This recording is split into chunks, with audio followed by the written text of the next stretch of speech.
Hi, how are you? How are you? Ready to roll. Hey. Let's rock and roll here, Mr. President. How was your trip? Good. Productive. Mr. President, we call it. Okay. Okay, we'll get started. Please mute your cell phones and other electronic devices, and I'll ask Rob to do a roll call for attendance. Certainly. Trustee Kripe? Here. Trustee Apatow? Here. Trustee Handler? Here. Trustee Dearborn? Here. Trustee Dahlman? Here. Trustee Swerk is absent for now, and President Rintz is also absent. Great. You have a quorum. Okay, thank you. I'll ask Trustee Apatow to lead us in the pledge.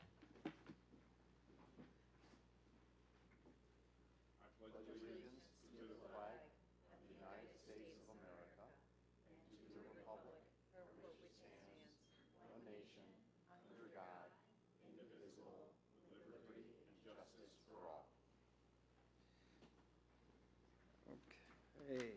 Rob, do you want to do a quorum check? Certainly. The next meeting, October 11th, Tina, I have you being out of town. Is there any other conflicts for the 11th? Okay. Then the remaining meetings in October are the 18th regular meeting and then October 28th budget meeting. And that's all day? That's a Friday, right? It is. Yeah, I moved to, I'm good. You're good? Yeah. Okay. I moved some. Somebody else good? Okay. Thank you. Great. At this time, we will open it up for public comment for anyone who wants to speak on an item that is not on the agenda tonight. It's your chance to step on up. Thank you. Come on up. Please just introduce yourself and let us know. Do I have to do anything here, or is this okay? You're coming through. Okay, good. Mary Garrison, 350 Ridge Avenue. I'm here this evening to alert you to a proposal and a not so desirable happening in Winnetka at Elder and Centennial Parks. For your information, I did sit on the Winnetka Park District Board for 17 years, and I was president for 5. It's been more than 15 years since I addressed the Village Council on various issues of the time. That was always fun. I do understand that the village and the park district are separate taxing and governing bodies. But in this case, the village of Winnetka is part of this happening. We are talking of the greatest asset that the village of Winnetka has. That is Lake Michigan and its beautiful shoreline. There has been some bluff erosion at Elder Beach and a crumbling pier. Hence, the beach area at Elder has been closed for 3 seasons. I'm not sure why, but it will be repaired. The bluff is now being addressed, and this involves the stormwater pipe outflow at Elder Beach. This outflow pipe is a village pipe, and the village does have an easement at Elder Park for this discharge pipe. There is concern of contamination in the lake area where the swimming takes place. The Winnetka Park District claims it is addressing the bluff by moving the village's pipe to the north edge of Elder Beach. There's a stiff cost to that, I'm sure, and demolishing the pier that the users love. The proposal is to move the village's pipe and cover it with huge boulders that are absolutely, in my opinion, unsafe and unsightly. These large boulders hinder citizens' riparian rights. They're artificial, and they block the best public view of Lake Michigan, bar none from our public parks. The current plan for the upgrade of Elder Beach is Disney-like and artificial. Maybe you have seen the plans. No natural beach is left. The board wants to make the beach larger with the rocky sand that was used at large. Pretty from a distance, but not so nice when you're up close. That rocky sand was costly to the taxpayer and is slowly washing out to the lake. This will only worsen over the years of high water and winter storms. The same board is proposing a trade of a piece of land on the south edge of Centennial to a private landowner. All of the above is not in line with the Winnetka Park District's mission statement. The Winnetka Park District has always presented plans to the council on Park District matters that affected the citizens of Winnetka. I am sure that approval will be requested from the village trustees. Please be aware of the carbon footprint, be aware of our drinking water, be aware of our public land and our beach, and certainly be aware of Lake Michigan, Winnetka's most precious asset. Keep in mind when the approval at Elder Park and Beach is presented to you on the council. The large and unsightly boulders do not belong on Elder Beach or on any of our other beaches. Thank you for your service, and thank you for letting me speak. Thank you. Okay. Should I give a copy of this in for any reason? Anyone else on public comment?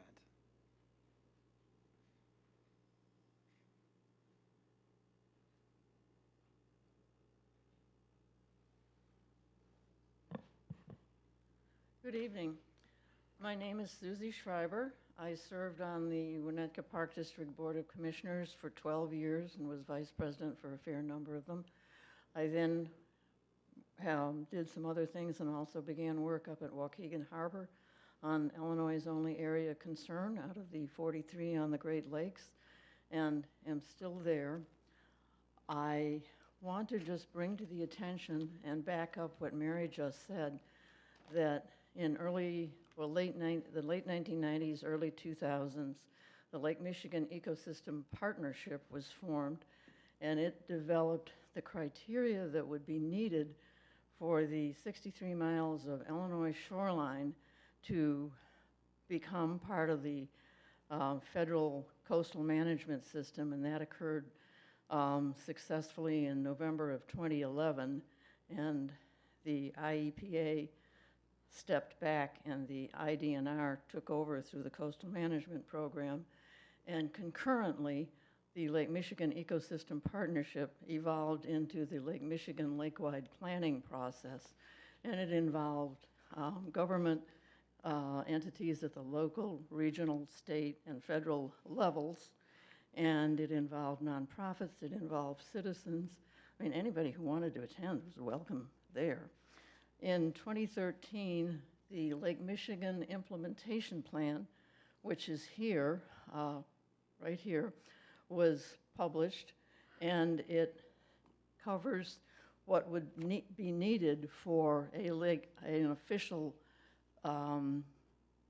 Lake Michigan watershed plan. And there are very clear criteria of the elements that need to go into a watershed plan. Concurrently, Open Lands, the nonprofit, produced a really nice citizen and just property owner guidance for what is needed in ravine properties and the like. And that was published in 2013. And then in 2019, the group produced the Lake Michigan Watershed-Based Plan, which evolved, and that's right here, and includes everything from Winnetka to Winthrop Harbor, and has detailed maps and specifically notes Maple, Lloyd, and Tower Road beaches in that, because they're certainly included in the ravine portion. And then by December of 2021, the summary of the official 319 Lake Michigan Watershed Grant, the executive summary, was published. And remember, a lot of this was happening in the last 3 years during COVID. 2 years, whatever. And then today I had the pleasure of reading a 366-page draft Lake Michigan watershed document, of which we and Waukegan and et cetera are very clearly outlined, and every little nuance that you could hopefully want. And I had the opportunity also in late September of reading through the only 53-page NOAA US EPA Coastal Non-Point Program, which gives guidance in all of the legal entities that oversee which and what part of what you're trying to consider, including sewer outflows. So I think we're reasonably well informed. I think these documents should be in hard copy at the library. And I would just echo what Mary Garrison just asked, that with the Winnetka Village Council and the Winnetka Park District, please work cooperatively with the citizens to come up thoughtfully and carefully and not in a rush with a plan that will meet the needs of all of the Winnetka Park District residents, and that includes those in the southern part of Glencoe, in Northfield, in a little teeny-weeny bit of Glenview, and Kenilworth, et cetera. It's greater than the village of Winnetka boundaries, so they need to be represented too. And would you please help us to work together thoughtfully and in a friendly manner to achieve the goals that are listed in the Lake Michigan Lakewide Management Plan? And we can all make comments to that plan at this point. So thank you very much for your time, and good luck with the rest of your meeting.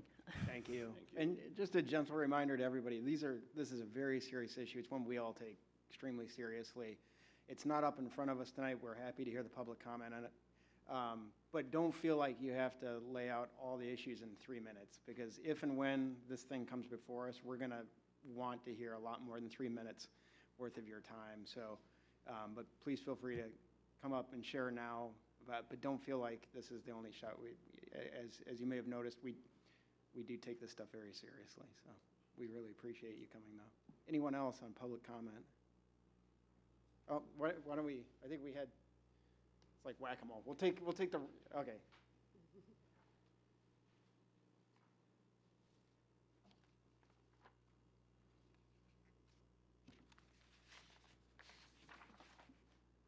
This is the 3-minute version. Don't go too far over.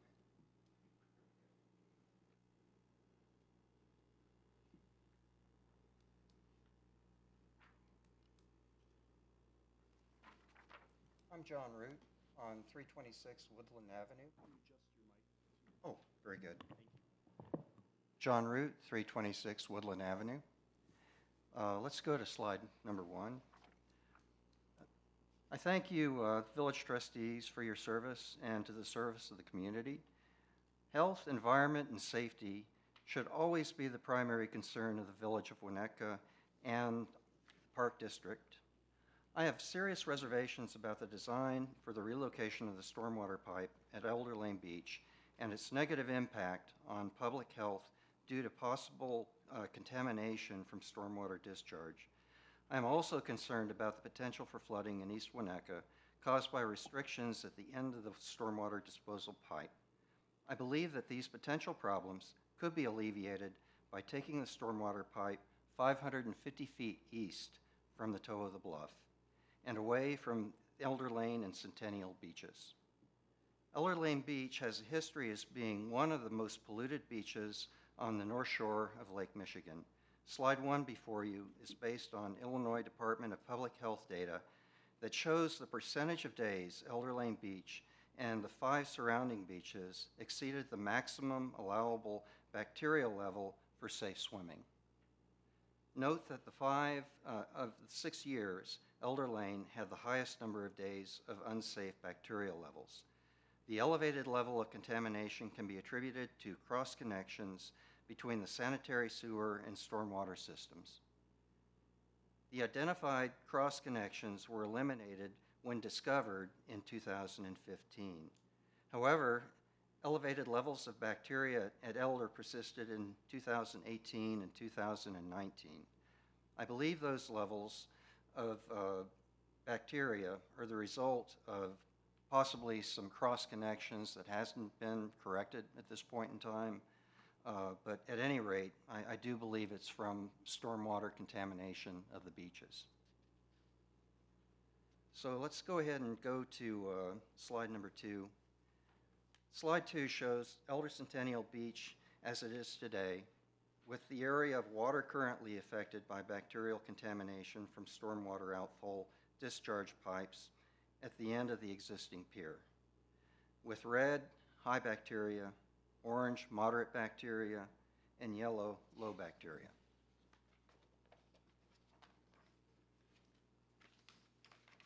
Slide 3 shows Elder Centennial. I'm still there. Okay, we're going on to slide 3. Slide 3 shows Elder Centennial proposed breakwaters. The Winnetka Park District and Village plan to move the stormwater pipe into the northern breakwater, where it will discharge inside the breakwater. The discharge will then flow into the lake and the restricted bay of Elder and Centennial. If this discharge water with high bacterial content remains in the bay, then bacteria may continue to build and exceed historical levels that have already been observed in Elder Lane. The breakwater design also expands the beach eastward, and swimmers and paddleboarders must move east to enter the lake. This will bring paddleboarders and swimmers closer to the stormwater discharge and into the zone of high bacterial contamination. And let's go on to slide number 4. Just, you're like a minute over. Okay. And this is really good information, and if you all could see these slides, they're really good. But if you could sort of bring it to a conclusion for tonight, again, this is not a discussion that's happening in 3 minutes. It's not fair, doesn't do it justice, but.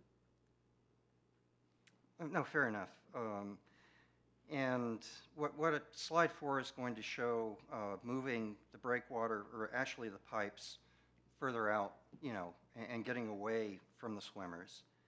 And finally, slide number 5 just shows rearranging the use on the beach, in which you put the dogs in the poo water and the people in the clean water further south, which is the objective of that slide. Thank you very much. Thank you, and thank you for your email as well. I know everyone read it, and it was a lot of information, Yeah, very a helpful. lot of work. It was probably above our, but it was really well done. Well, I didn't give you the obstruction part. Well, thank you. But very good. All right. Anyone else in the back? Come on up.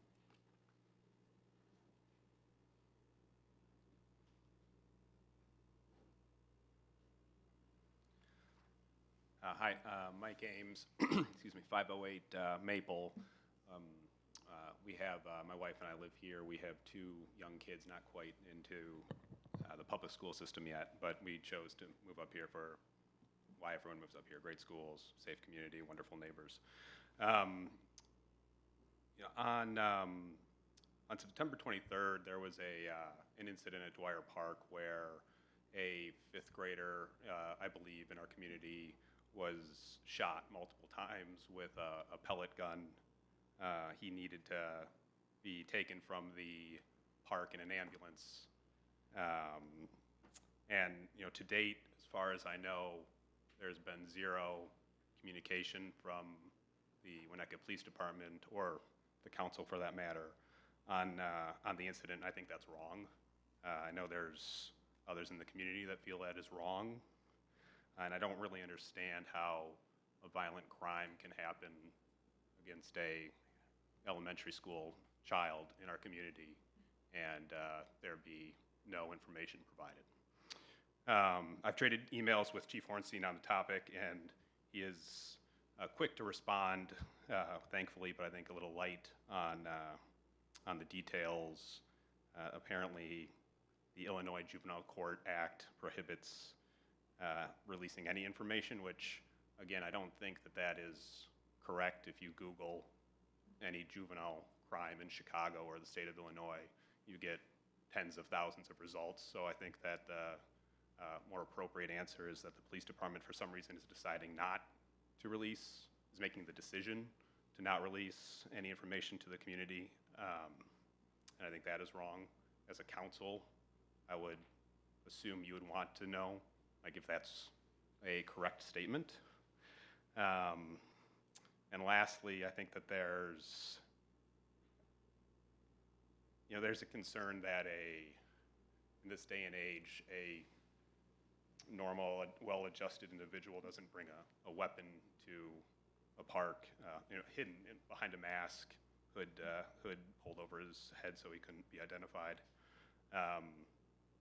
And I think that person probably needs to see some medical professional before they're put back into the school system.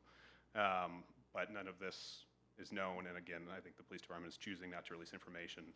And lastly, there's rumors about, I would say, about a potential conflict of interest between the Winnetka Police Department and the shooter's family. And as a village council and as a concerned citizen of the community, I would hope that people look into that just to make sure everything is being handled appropriately and not influenced by anyone connected to law enforcement. Thank you. Thank you. And we'll just take a pause on that one for a second. The incident that you're referring to is one that's been discussed, I'm sure, by a lot of people in the village. I have 4 kids. My 10-year-old daughter plays in that park with her young friends. The freedom you get in Winnetka for kids to go out and play is a wonderful thing. And when an incident like that happens, it's scary, it's concerning. And it's understandable that people want information. Totally get that. But the law is the law. I'm a lawyer. I take an oath to uphold the law.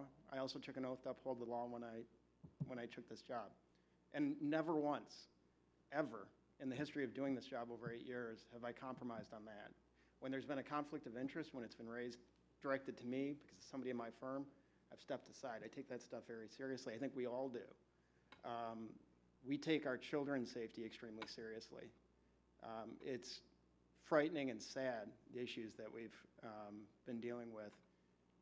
And by the way, this isn't going to be a back and forth. It's public comment.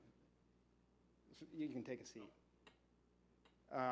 And so what I want to say is the law is very clear. We'll have our attorney speak to it. But no one should doubt for a second how seriously our officers in this town take the safety of every resident and how seriously they take the law. It's not a joke. When we're talking about what a child has done when they've committed a serious crime, it's understandable we all want to know what happened. But here's the best thing that we can hope for with a child who commits a crime is that they're treated fairly and in accordance with the law. And that's the best we can hope for. And that's not great comfort, I know, given the violence that we've seen in our neighboring communities, but that's the reality. And it does not help at all to ostracize children who have done something bad, to single them out for people to, hey, are they getting the treatment they need? What's happening? Those are not appropriate discussions. They don't make our children safer. It doesn't make my 10-year-old safer when she's at that park to compromise the safety and the privacy of another child. So it's a serious issue. It's one we need to take seriously. I'll debate the law all day long. I don't think you want to have that debate. We can have our attorney speak to it, but he'll probably just nod yes if I say we can't talk about it. So that's it. I totally get where you're coming from. I'd feel the exact same way, but the law is the law. And I'm with Danny. If you don't think every single member of this council is aware of this and has been in touch with Chief Hornstein, and Chief Hornstein, to his credit, is as he said, we are on it. And so, very serious, but I can assure you, we take this every bit as seriously as any member of this community, if not more so, because we feel that responsibility. And we want this done correctly, and it is being done correctly. yeah, look, all of our phones have been lit up by this. They wouldn't need to be lit up for us to take this seriously. The last thing I want to say is when stuff like this happens and people get frustrated, there's been a trend lately, and it's one we've seen in a number of different areas, and I want to speak to it directly. All the good things that have happened in this village in terms of downtown revitalization, stormwater, it wasn't because of your elected officials up here. We come and go and we're not that bright. Okay, it's our village staff. It's our cops are the ones that have been keeping you safe, and we really, I would urge you to please be respectful of our officers when you're communicating with them, when you're communicating with village staff. I've seen a number of really alarming, abusive emails directed, and I'm not saying you were one of these, you weren't. But when people get really upset, when they get really concerned, that tends to happen, and for the last 2 or 3 years, people have just generally been really upset. I'm rolling off this council in 6 months, 7 months, and the one thing I want to see as I'm rolling off is for people to start taking our staff more seriously and treating them with a little bit more respect than what we've seen, and not assuming that every inconvenience, everything we don't like is their fault or there's some perceived conflict. There's not. So that's all I'm going to say about it. But thank you for the comment. None of this is actually directed to you personally.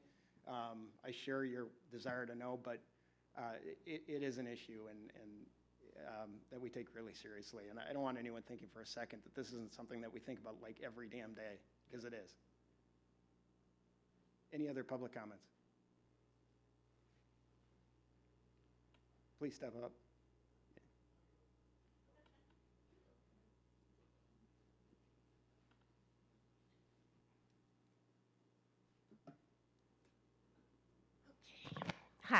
I'm Irene Smith. I'm not even going to read what I was going to say. I'm just going to say it. I've been a part of a group of about 20 men and women, Winnetka residents, who have been trying over the last 6 months to understand what's going on at the Winnetka Park District. Their meetings, say a year ago, were quite different than your meetings. Not recorded, a lot of things we didn't know. And so we presented the Park District with FOIA requests, got them, and have discovered, to our dismay, that things aren't working quite the way you would want them to work, and that 2 property owners on the lake seem to be getting more attention than I am, than you are, than we are. Public input into something that is going to affect all of us, and that is an incursion, 2 big incursions into Lake Michigan. Public opinion is important. Public input is important. Now we've just learned that there is a proposal put out by the Winnetka Park District, approved by them, which will evidently not be presented to the public. We were going to have some sort of a workshop, and that seems to have disappeared off the calendar. You've heard from the other speakers, and they know much more than I do, about what can happen to our lake. I mean, we're talking about all the Great Lakes, actually, but Lake Michigan is our pride and joy, and I don't want incursions into the lake until there's been a complete environmental impact statement, till we know, not from an in-house person, not from Mr. Shabika, et cetera. I want somebody who doesn't know me or you or Winnetka, who could come in and say, this is a really bad idea. The other thing I wanted to say is that I've been told by Chris Rentz and by others that you can't get involved in the Park District stuff, that you are independent taxing bodies. Yeah, okay, I get that. But there's a point where we're all citizens of Winnetka, where we feel, we know that that lake is very special, and we need your help. We've got to find a way for you to work together. I know Chris doesn't want that. He said that to me. It's not our jurisdiction. But if you take away your titles and so on, you are Winnetka people. We're all Winnetka people. We need to do this carefully. We're talking about the Great Lakes. Thank you very much. Thank you. Thanks, Irene. Warren, did you? Yeah. I wasn't planning on speaking tonight, but I feel compelled to do so. My name is Warren James. I am the president of the Winnetka Park District. I'm in my 6th year as a commissioner. Prior to that, I served as the co-chair of the Lakefront Master Plan, one of 10 members selected carefully by the community to develop the Lakefront Master Plan. That was very thoughtfully considered. It took place over the course of a year, surveys, open houses, a lot of community input. That plan was formally adopted in 2016. One of the fundamental premises was the recognition of Elder and Centennial as being one of the greatest lakefront assets that we have. And the board sought to activate those 2 beaches and to improve them, as we have improved other beaches. That is our guide. There's been a great deal of consternation, and I believe it is most appropriately distilled down to whether or not those beaches should be activated for the greater good of the community, or whether they should be held in stasis with no change. There's approximately 2,700 feet of lakefront controlled by the Park District. 450 feet of it, or 21%, is used for dog beach. It's been gated, locked, to the exclusive use of those 300 plus or minus families that buy dog beach passes. The current users, or the actual users, are a lot less. So the Park District is taking its cue from the Lakefront Master Plan. We have vetted professionals that are giving us guidance, and we are doing our darndest to take public input. There's been countless hours of input, and you have committed board members. And again, I invite you all to attend the Park District meetings so that you can see and understand what's going on. We are listening. We have made great accommodations. We do not live in a pristine environment. The shore of Lake Michigan was inalterably changed by man-made improvements, principally Waukegan Harbor and Great Lakes Naval Training Center. We live in a sand-starved environment, thus the necessity of steel or stone groins. The stone groins that are being referred to are known as headland beach systems. They are in the Illinois Coastal Management Program, and they are recognized as being superior to the steel groins because they arrest littoral drift and they dissipate wave energy. And that is what has been proposed and approved in the Lakefront Master Plan, and that's our guide. Invite you all to attend our meetings coming up on the 13th and the 27th. And we will continue until we bring that to resolution. So thank you for your time. Thank you. Thanks, Warren. Anyone else? Public comment? Okay. All right. Well, thank you all. Really appreciate the comment. Okay, moving on. District 36 is here tonight. School Board President Emily Rose to present information about the referendum question that will be on the November ballot. Yes. So thank you so much for having us back. I was here in the first quarter of the calendar year to talk about kind of where we netted out with the plan. So I'm happy to be back with our new superintendent and our vice president, Dan Waters, and Dr. Kelly Tess. So we're just going to do quick introductions. I think you all know me. I'm now president of the school board. Emily Rose, grew up in Winnetka. I've been here about 11 years and have been working on this plan for about 3.5 years. So Kelly, or Dan, do you want to say something first? And we'll hand it over to Kelly. Just introduce yourself. Sure. Dan Waters, I've lived in Winnetka now 13 years and been on the school board now for a year. Hi, good evening, everybody. I'm Kelly Tess. I'm the superintendent of the schools. This is my 10th year in the district. I'm a New Trier grad, so this is home turf for me too, and we're really excited to talk to you tonight about our referendum, so thanks for having us. Thank you. You want to just, we're going right into you. Right? Yeah. So this is our purpose of tonight's presentation. So we've gone through our introductions. I'd like to start just with a recap of the start of the school year. Believe it or not, it definitely feels like fall outside. It is October. School year is well underway and feels very different. So I'll talk a little bit about the start of our year, and then I'll shift over to Emily and Dan to speak more specifically to the referendum. As they go through, there's information here that we just find critically important to be able to share with the community and is available on our website to view as well. There's a lot of information, but we do try to use this presentation as a comprehensive overview of the referendum itself and the various impacts of taxing bodies and their contributions to this work. So I'll talk a little bit about our schools that we are so proud of, and many of our public comments tonight, despite the difference in topic, did mention our schools as being a real asset of our village and a reason why residents move here. You look at the faces and the pictures I'm going to share with you, and it's evident that there is an enormous amount of joy coming out of these 5 buildings that we're so proud to be in charge of and responsible for.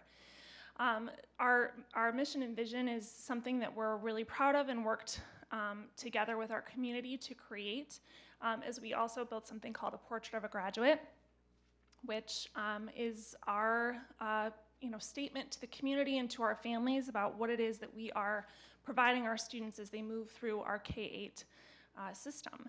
And shortly after that, we're going to create something called a Portrait of an Educator, which will provide not only for our community, but for prospective teachers that are looking to start their career in Winnetka, what it is that we are looking for in our educators, but also what we provide as a professional place to practice, which is just as important, especially as we are in an era where the teacher shortage is a very real thing for us to be thinking through.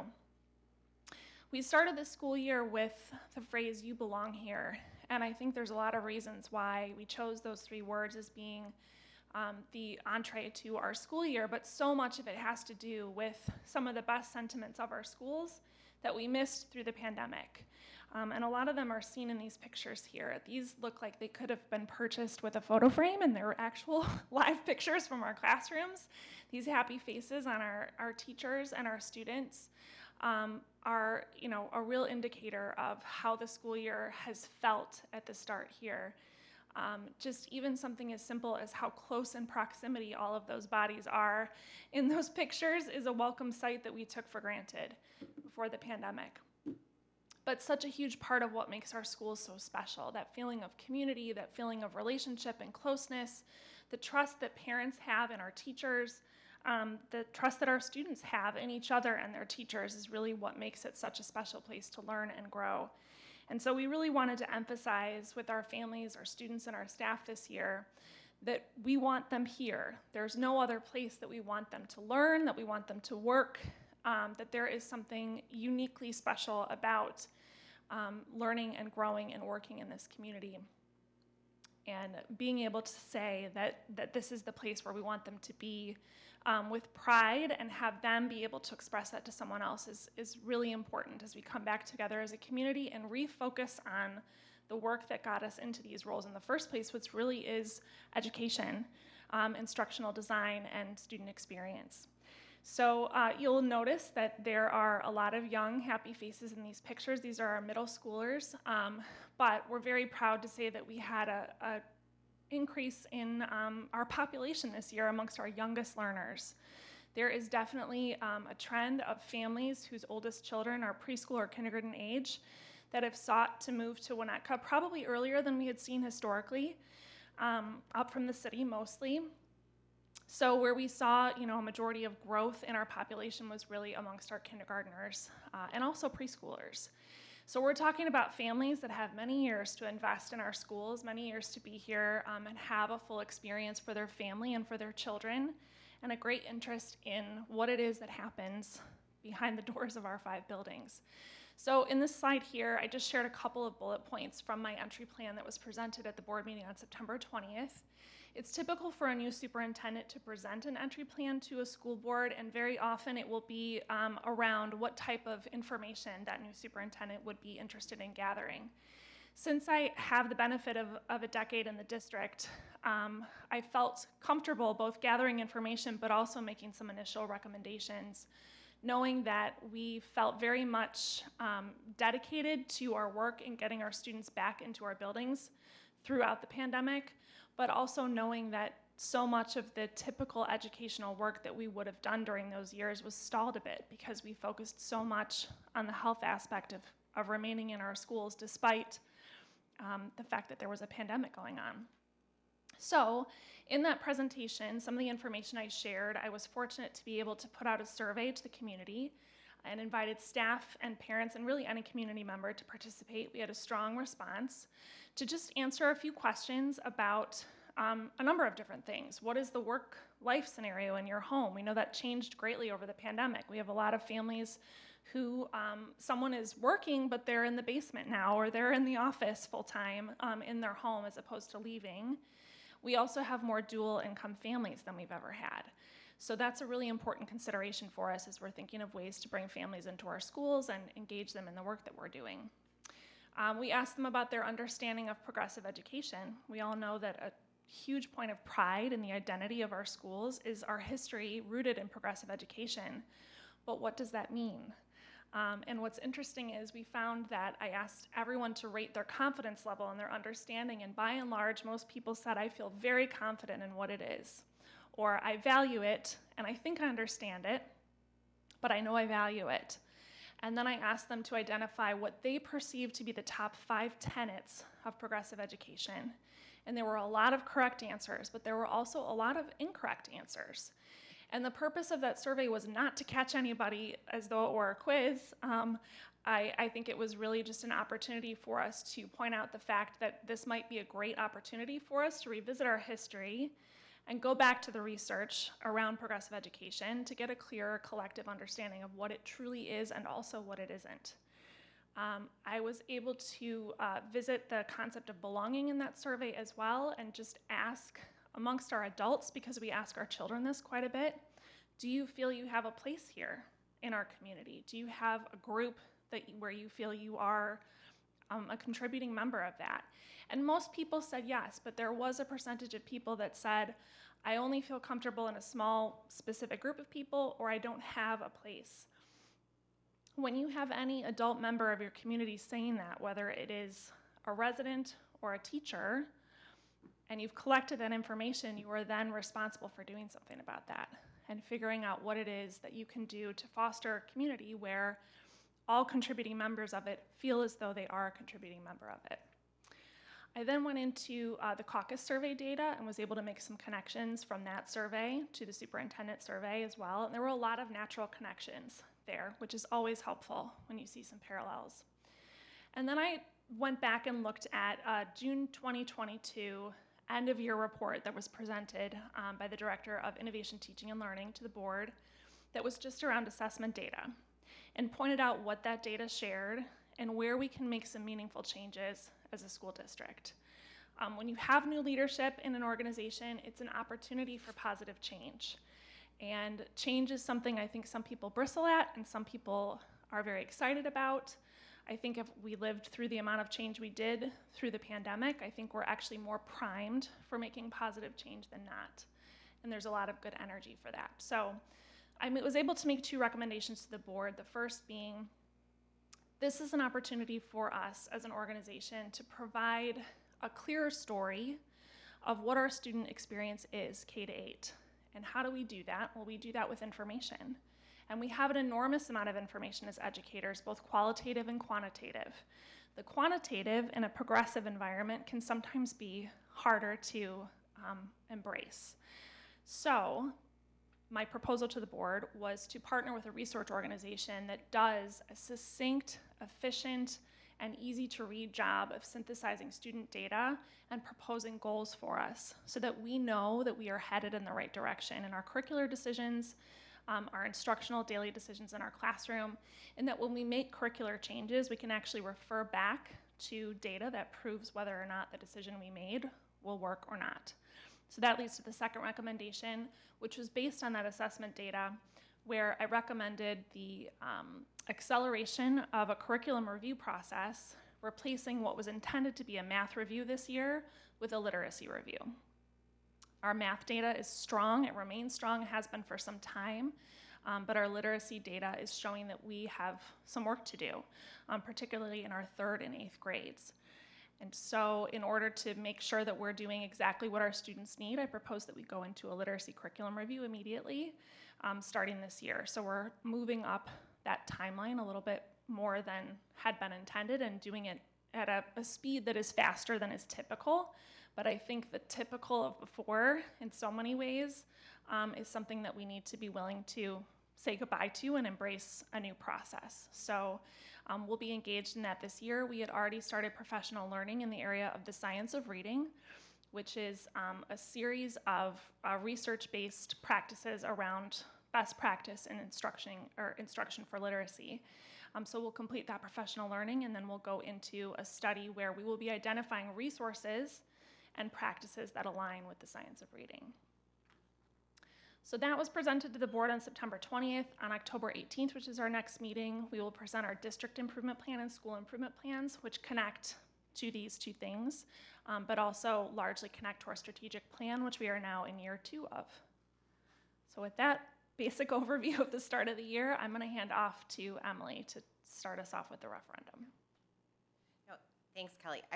I wanted Kelly to speak, one, so you would get to know her and understand what she's bringing to the table, which is a depth of knowledge and understanding of our district and of our community. And 2, to see that we are making strides towards taking on those big educational items that have been pushed to the side to ensure that our kids could be in school through COVID. So I will state it again. We went back to school the first that we could in August of 20. We took minimal time off, but we understand that there's still room for improvement, and that is what Kelly is now focused on. So moving forward, to brief you again on the what is now a referendum, which will be on the November 8th ballot. So here is the actual ballot language for the upcoming referendum, which is an ask of the community to support the schools at $59.4 million. This is the actual verbiage that will be on the ballot that will be found at the end of the ballot as you make your way through. And it is a yes/no vote, and each registered voter of Winnetka has an opportunity to cast their ballot the way that they should choose. So why does the district need a referendum? Why does it need this referendum? There are a lot of details on this slide, but I'm going to boil it down to two main things. And it's the fact that we have schools that were built to deliver education many years ago. That education delivery has changed, and it is time that we update our schools in order to support the manner in which our education is delivered here in Winnetka. And the second is that our buildings provide limitations in terms of how our education is delivered. So whether that is there's not an appropriate place for children to have a regulated lunch period where they can sit, have social conversation, not be in a foyer of a building, our schools don't have that right now.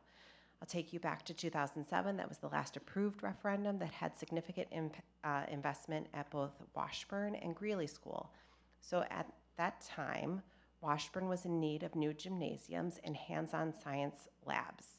So the referendum took care of that. It invested in the personalized physical education at Washburn and provided, I think, it converted the current gyms into the science labs and orchestra rooms in order to provide that education. At Greeley, it added classrooms where we needed it. It provided a maker space and library, and it provided a lunchroom because at the time, Greeley students were eating in the basement of the school, and there was only one way in and one way out. So in the event of a fire with a larger population staying at school, it was no longer a safe decision to have the students eat there. And our population was changing.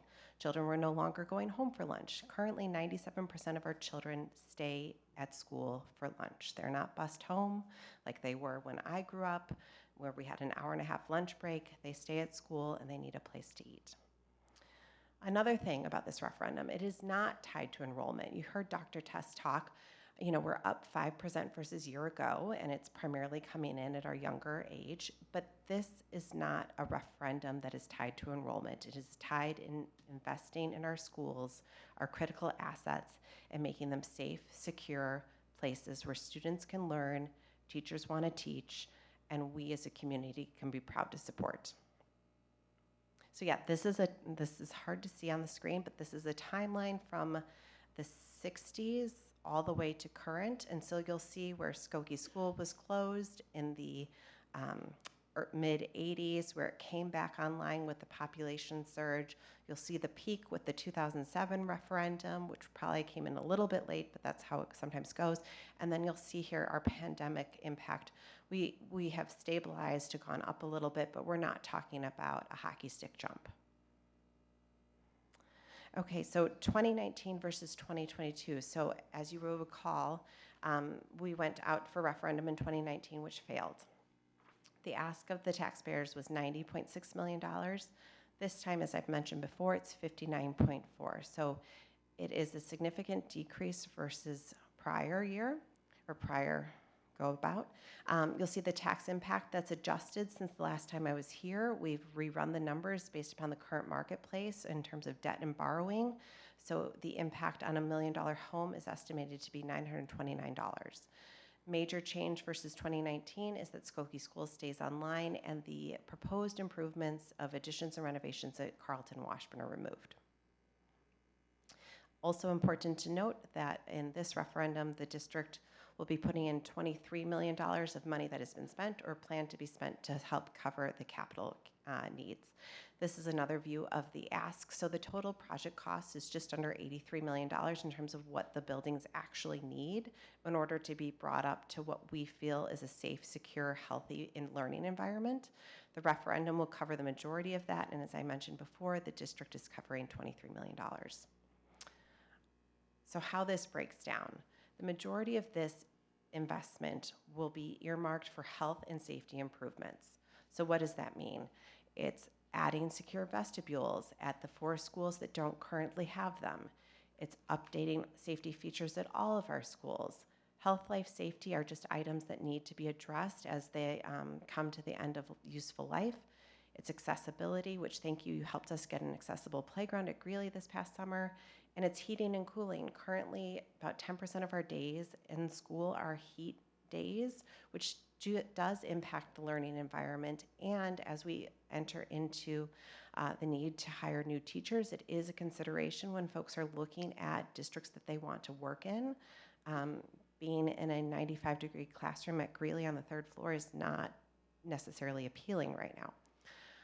In terms of what the other elements that are included, critical needs, so water piping, cosmetic items, and then where there are additions and renovations, it's where we have significant needs. So that's primarily at Crow Island, where we currently have 2 trailers that house music in Spanish.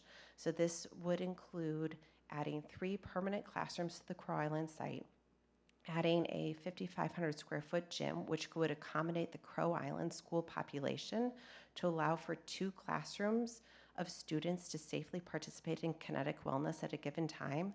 And then we would be able to adaptively reuse the current undersized gym, which is 2,000 square feet, as a lunchroom space, a dedicated lunchroom space, so children won't have to eat in the foyer of Crow Island or in the basement. Also to note, there's investment into Hubbard Woods, and Dan will go through this for a lunchroom space as well. So how will this work in terms of the impact? We've mentioned this a little bit, staff and student experience, having a healthy, safe place to eat and learn and participate as part of a total school environment allows for the best learning and the best opportunity to engage as a whole school community, teacher recruitment, and then also investing in our valued infrastructure, which is our 5 existing schools. So I'm going to turn it over to Dan to kind of walk through each individual school. So here you're able to see, and we'll walk through on renderings of the schools and the changes, but here you're able to see the investment across all schools. I think the things that are important to note here, as opposed to painstakingly going through all of the numbers, is that we are touching each school with this referendum. Some more than others, as Emily mentioned. Some had been done in the 2007 referendum. I think as you'll see where the investment is concentrated. We talked safety and security there at the bottom, which we know is important. And as Emily said, it's beyond just safe vestibules. There's a lot of other things in terms of controls of doors and in terms of communications within the school that needs to be updated. In terms of health, life, and safety, and then air quality and air conditioning. And I think one point to add on top of what Emily says is there's been a lot of data that has come out now from the pandemic in terms of having both healthy air and safe air, but also having conditioned air changing the game for students in terms of their ability to focus and their ability to learn. And not having, as we do now, shepherd them around to cooler areas of the school to give them heat breaks and breaking up their day. And then, as you can see, it goes across sort of the rest, and then the additions you see are at the top, both at Crow Island and Hubbard Woods. So if I walk through, and these are small, these are certainly available on the website and at all the schools. But when we look at Crow Island, and all of these will show where the additions are in the pictures, and those are obviously, you know, the exciting pictures and things to see. But each school is getting, in addition to secure vestibules, you know, additional security measures, and then all of the things that are behind the drywall, which are not necessarily make for the most exciting pictures, but allow for us to be able to make these additions to the school. So on Crow Island, and Emily had mentioned this, you see You see there's sort of four points. One is we talked about the 3 classrooms, which would replace the temporary trailers, which have been temporary for 6 years, and to put it contiguous into the school. And then the multi-purpose room cafeteria, and that is taking the current gym and turning it into a space for students to congregate and not have to eat in the foyer.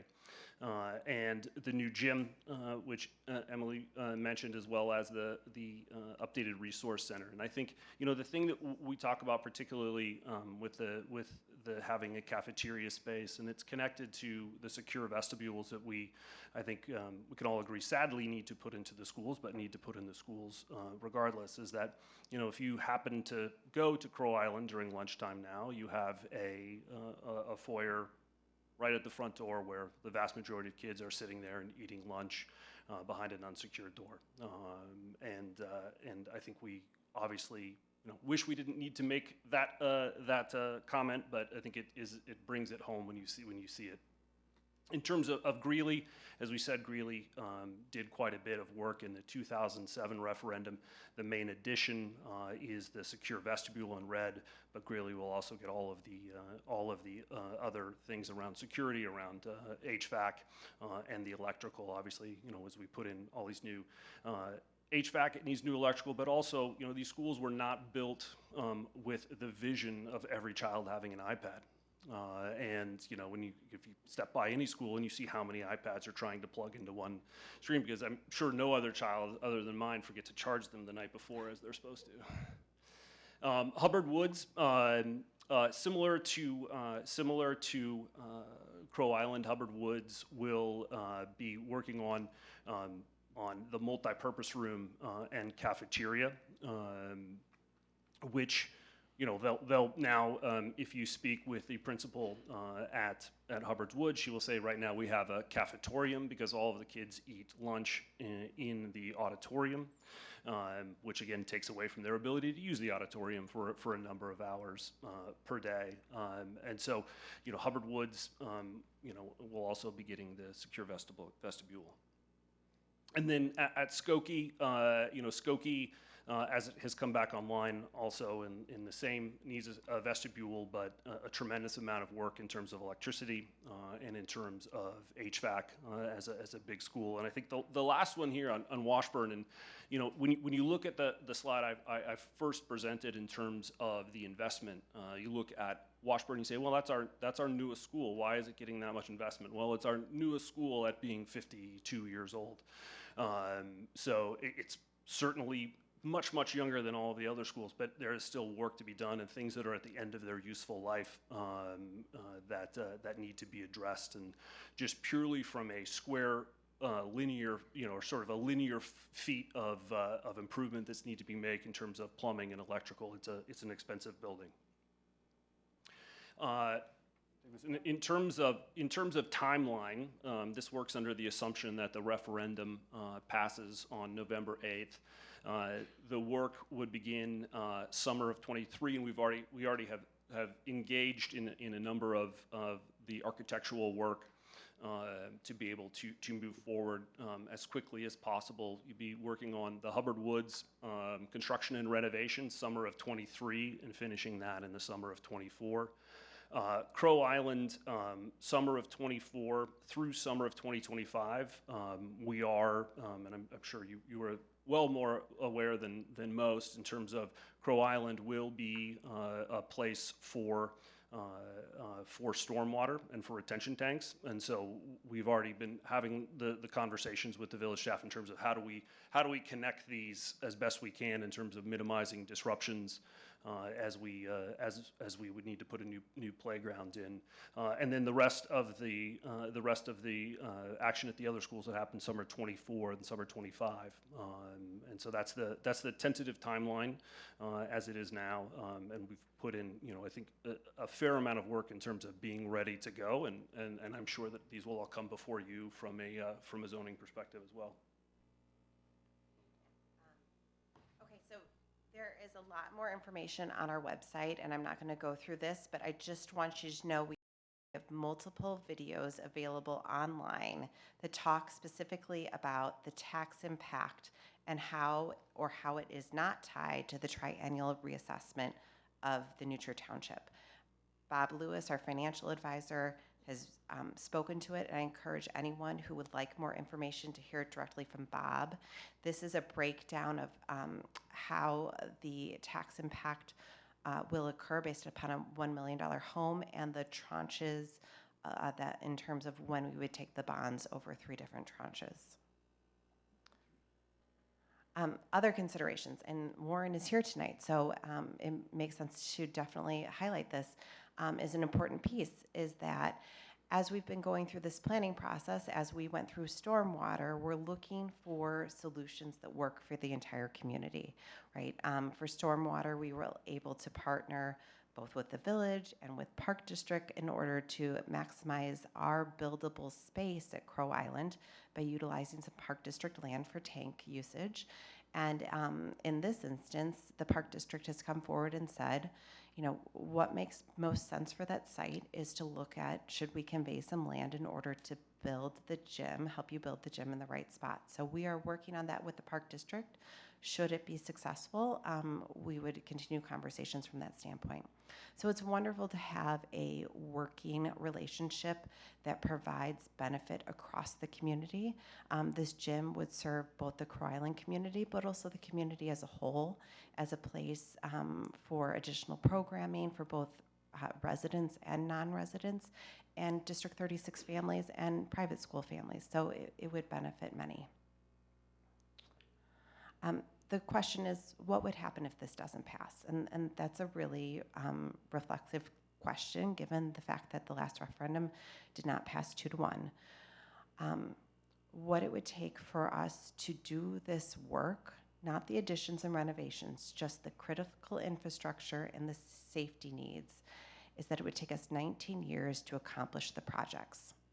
And that is driven by the fact that Winnetka Public Schools, many years ago, the board at the time chose to limit the district's ability to borrow money via the debt service extension base. It is a financial lever that many school districts utilize in order to borrow on an annual basis millions of dollars to manage capital expenditures on an ongoing basis. New Trier Township, New Trier High School has nearly $3 million of debt service extension base that they can borrow on an annual basis to address critical needs or needs as they see fit without going to the taxpayers for approval. We in Winnetka have just over $100,000. So that is not enough funds in order to take on these large infrastructure projects. And the philosophy in Winnetka had been, and still is to date, is that when the schools need funding, the community and the schools will put together a plan which they feel addresses the needs, that is thoughtful, that has community input, and they will go out for referendum. And we have developed that plan. We've taken in almost a year of community feedback via our Citizens Task Force. We've pulled the plan to a larger community, to our larger community in order to understand appetite to move forward.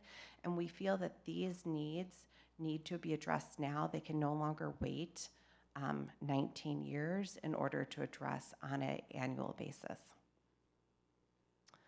So the overall summary, I think many of you have received this in your mailboxes over the last couple months, and it's available on our website, but the summary is that it addresses the most critical needs at the schools as they exist, and we're talking about additions and renovations where we have an educational need to provide additional space at those specific schools. And there's more information available on our website. And with that, Election Day is November 8th. And we hope that everyone goes out to cast their vote, whichever way they so choose. So we'd be happy to take questions. I know you've seen it before, but anything that's top of mind, we'd be happy to address. Open it up.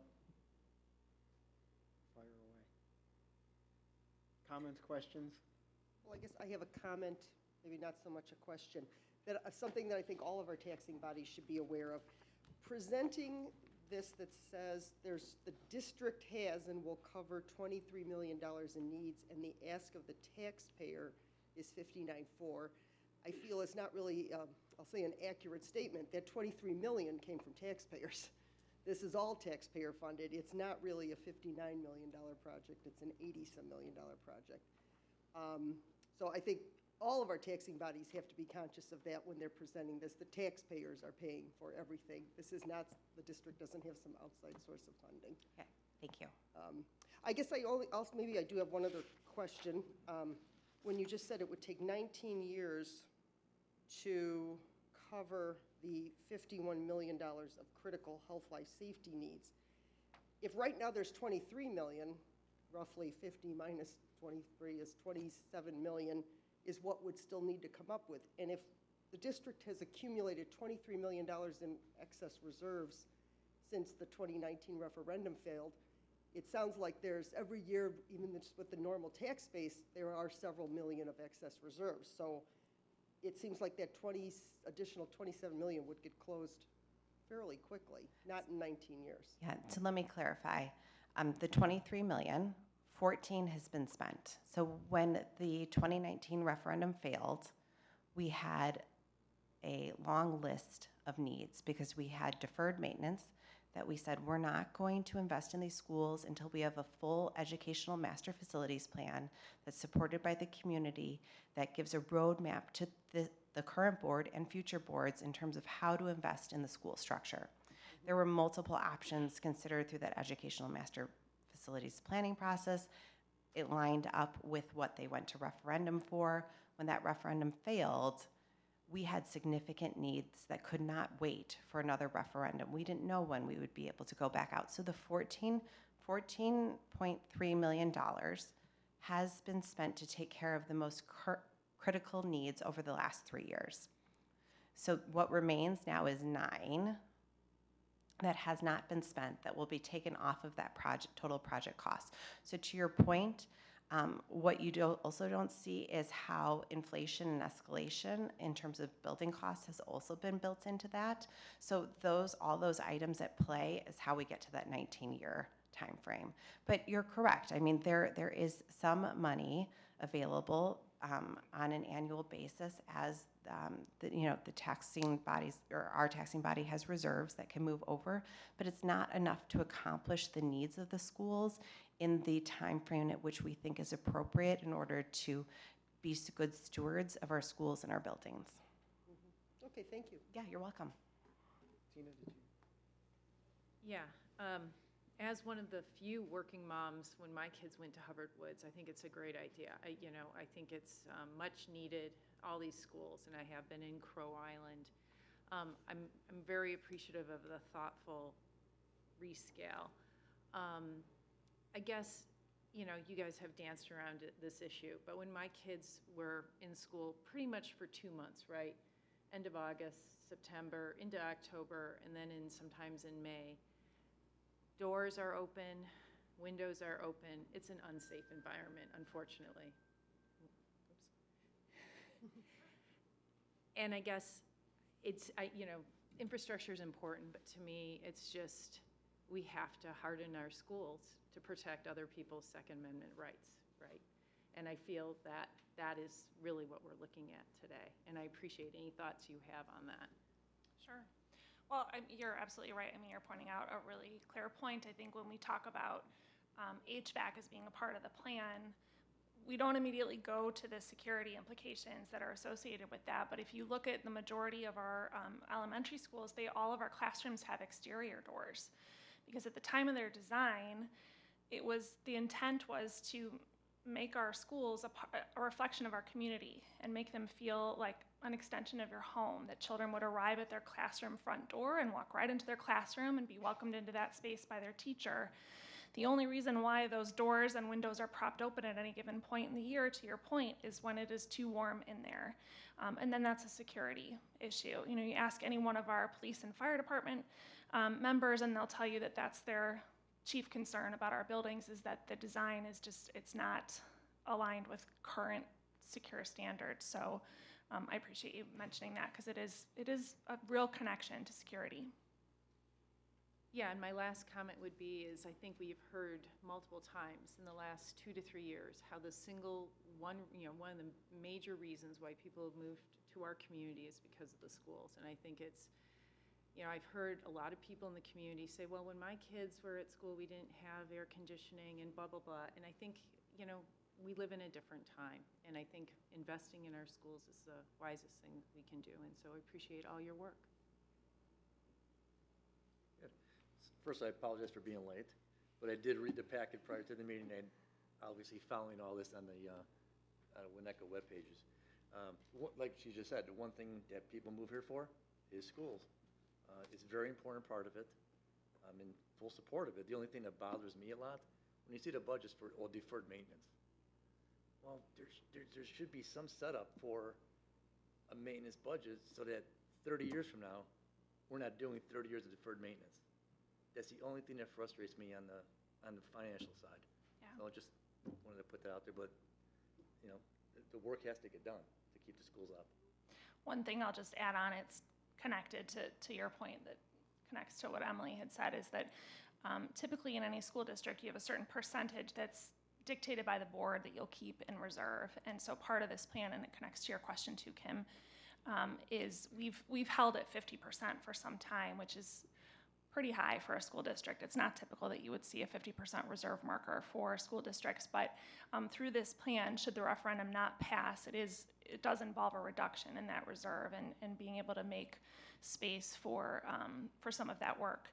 I think what the tricky piece of this is that we have buildings that are a century old, and they're beautiful and they're architecturally significant, but they're also surprise packages. They are constantly hiding work that is not always evident at first glance, and so that's another piece of the puzzle too, is making sure that we're maintaining these buildings that we love so much and like to see in our community, but also knowing that they take a tremendous amount of work.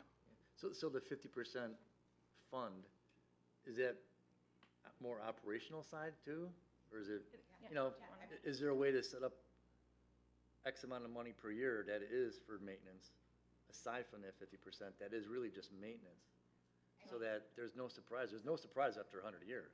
Yeah, no. DSUB, which I was just mentioning, is how most districts manage that, because their operation spending is getting tighter and tighter, right? Teachers are costing more, as in, negotiations are harder to achieve. I think what you're asking about is a fair question. And in this instance, Cook County is late on our payments. We don't have our funds, our local tax funds, we have not received from the county. So we are actually dipping below 25% right now. So we need that reserve in order to pay our staff. Right. So it all ties in together. But now that we have this master facility plan, we will know whether or not we have an approved referendum, and then we will continue this kind of annual and multi-year capital plans in order to invest in the schools should it not pass, and should we need to do that in the future. It is a philosophy that we will deploy. Thanks. Yeah, absolutely.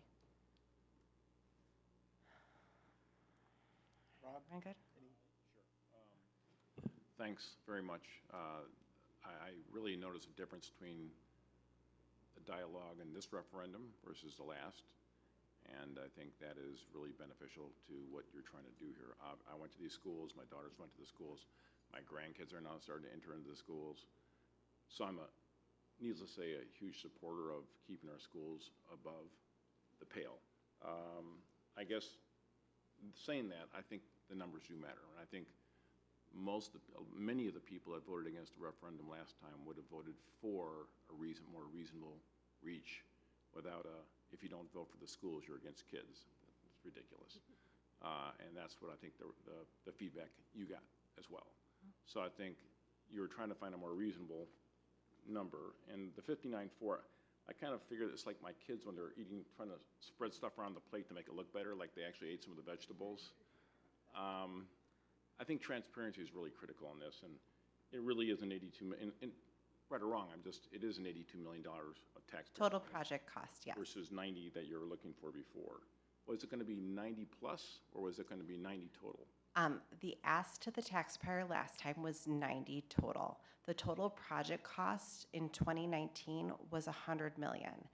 That project, should it be executed today, moving forward, would cost this district 116 million. Yeah.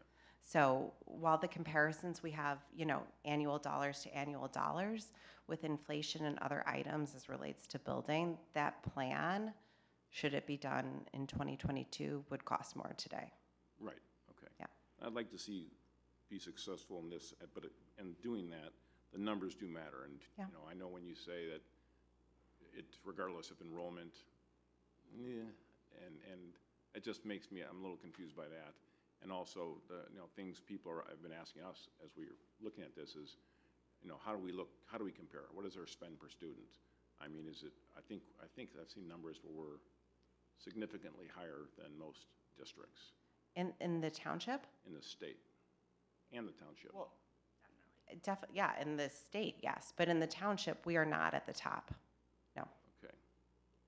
In terms of a cost per student, no. And we have a 3%, we strive for a 3% increase at maximum on an annual basis in terms of how we manage the spend on a cost per student basis. So we do have checks and balances in place to ensure that we're not putting programmatic spend in place that will escalate our costs. Okay. Okay. Thank you very much. Yeah, you're very Appreciate it. welcome. Appreciate your comments and questions. All right, well, thank you for the Thank you, Andy. presentation. Right.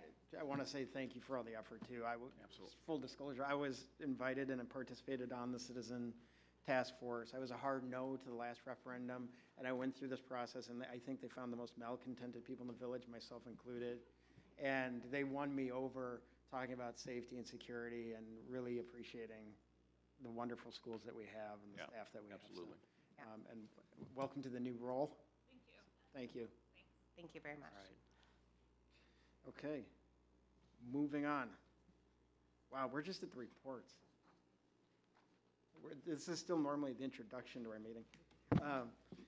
Okay, we'll do trustee reports. We'll start at the end. Tina? No report. John? No report.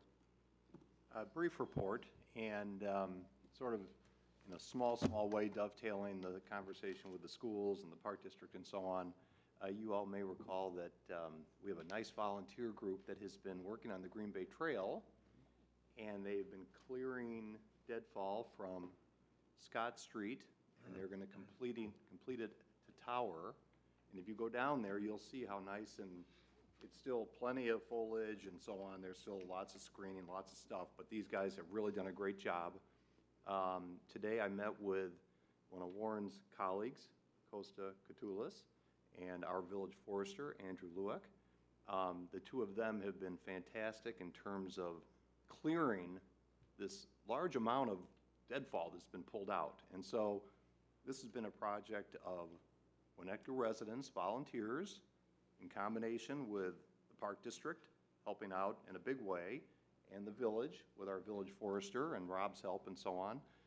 It's been a nice sort of, in a little bitty way, public-private effort that I think's made a nice little improvement down there, and I hope it continues on. So we hear all the sort of stuff that maybe isn't so happy. This is a little happy story. That's great. There we go. Yeah. Any other reports? No report. Tim? No report. Okay, I have no report. Village manager? No report this evening. All right, village attorney? No report. All right, moving on. Let's move to the approval of the agenda. There was a clerical error on the agenda for resolution number R103-2022. The contract is actually for the purchase of 3 transformers, not 2. Revised resolution noting the correct quantity has been provided. So with that said, does any trustee wish to remove any items from the consent agenda for a separate vote? No. No? Okay. May I have a motion to approve the final form of the agenda? So moved. Second. Voice vote? Aye. Aye. Aye. Need more gusto, guys. We're used to all those in favor. Gotcha. Okay, Rob, why don't you go ahead and read the consent agenda? Certainly. Approval of the warrant list dated September 16, 2022 to to September 29th, 2022, in the amount of $1,942,829.18. Resolution number R103, rejecting all bids, waiving bidding requirements, and rewarding a contract to Resco for 3 75 kVA pad mount transformers. Resolution number R104, 2022, Hibbard Preserve Stormwater Design Strand Change Order. Excellent. May I have a motion to approve the consent agenda by omnibus vote? So moved. Jill, can I do one, is it 2 or 3? 3. 3. 3, thank you. So moved. And a second? Second. All right, roll call vote, Rob? Trustee Dahlman? Yes. Trustee Swart? Yes. Trustee Dearborn? Yes. Trustee Handler? Yes. Trustee Apatow? Yes. Trustee Kripe? Yes. Okay, moving on. Ordinances and resolutions. Ordinance number M-12-2022, 644 Pine Lane variations. This is up for introduction. Sorry, the tall guy has to bring the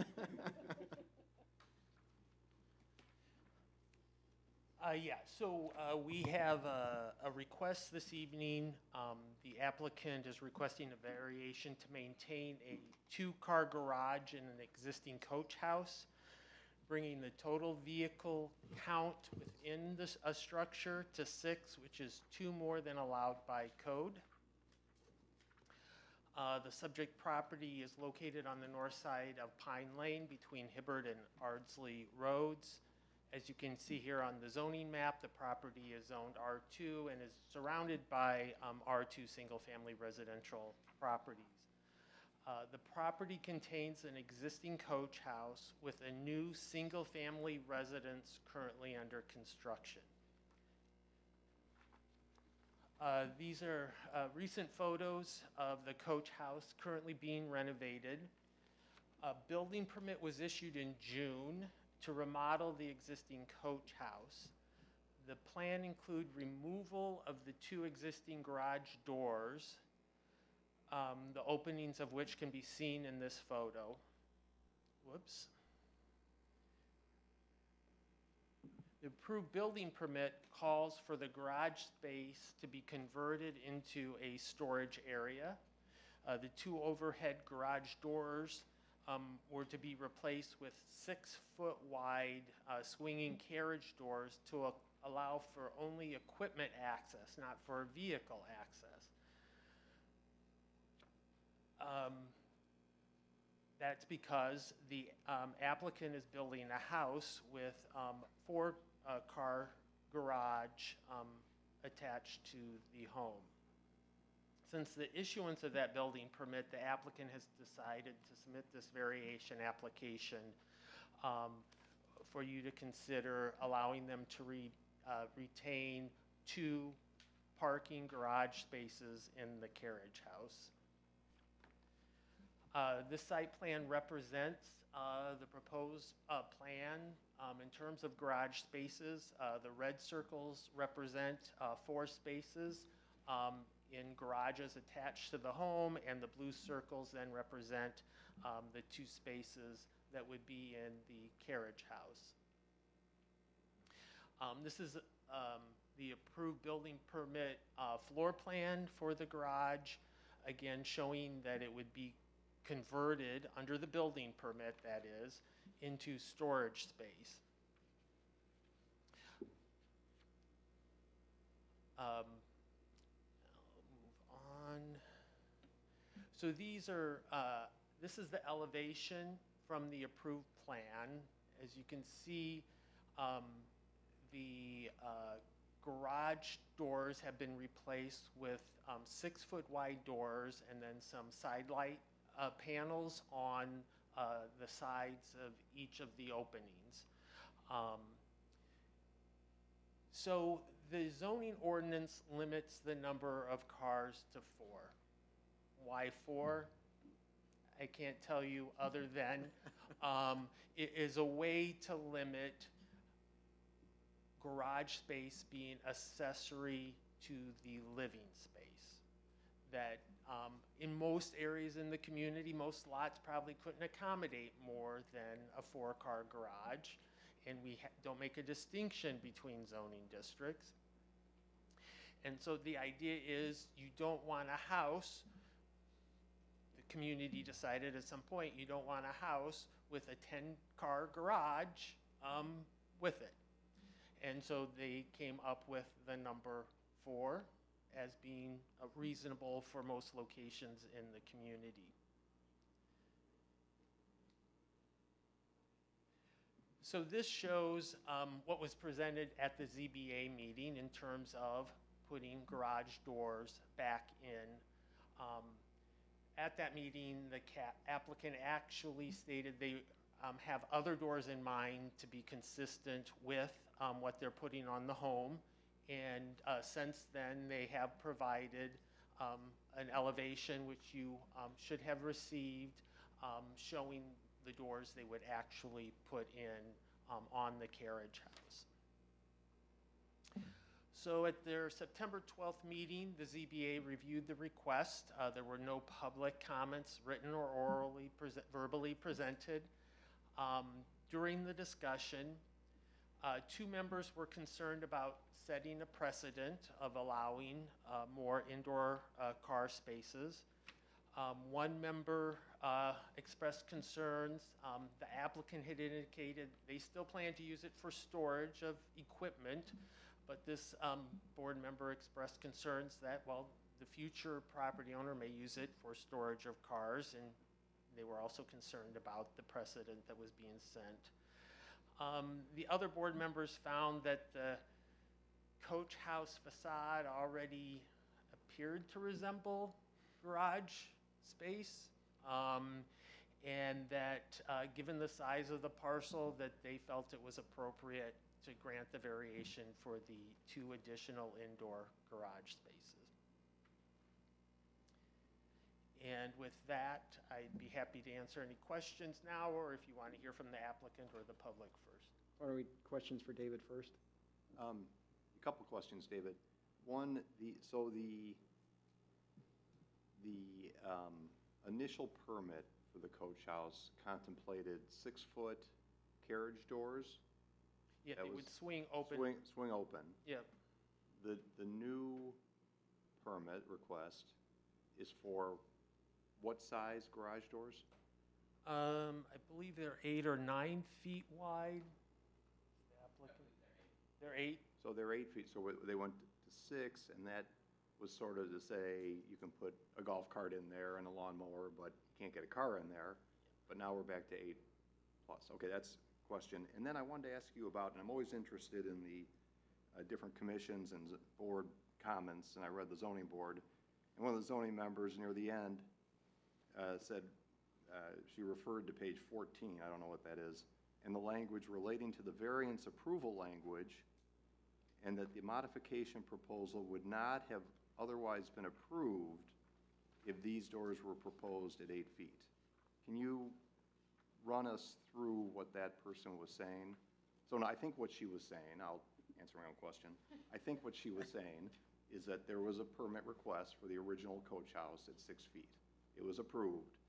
Had the 8-foot doors been there, it wouldn't have been approved. Correct. Is that, and was that? The building permit would not have been approved. Was that memorialized in the minutes of that zoning meeting? I mean, was that sort of part of their conversation? If these had been garage door size, we would not have approved this? And that seems to be what she's saying. I think what she would, yeah.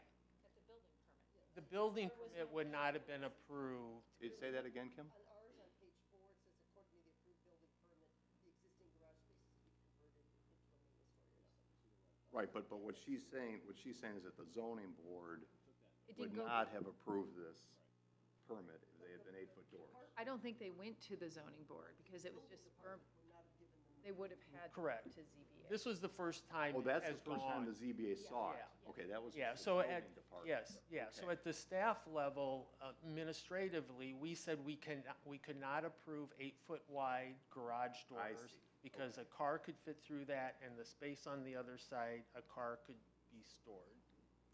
So they reduced the width of the doors, and Got we're it. saying, okay. And there's that gray area, right? I see. Okay, okay, thank you. Clarify that. And, yeah, although it seems like we may have been duped a little bit, but, and I can see that happening. The 4 cars by ordinance, is it 4 cars parked inside? Yes. I mean, could you have 4 doors and 12 cars inside? 12 cars outside. Say that one more Could time. you have Are they like like- 4 garage doors? Are they two? 4 single doors, You- but could you have 12 cars inside? No, you could have 1 garage door and have 4 cars inside? Could you have 8 more inside? No, No. you could only have All right, 4. yeah, so that's what's kind of, doesn't make sense, right? Because you can also stack cars these days and, you know. And again, given how big the property is, I really don't have an issue with it, but I do want to make sure if anything happens there, it wants to have the doors that were presented today, the carriage-looking doors.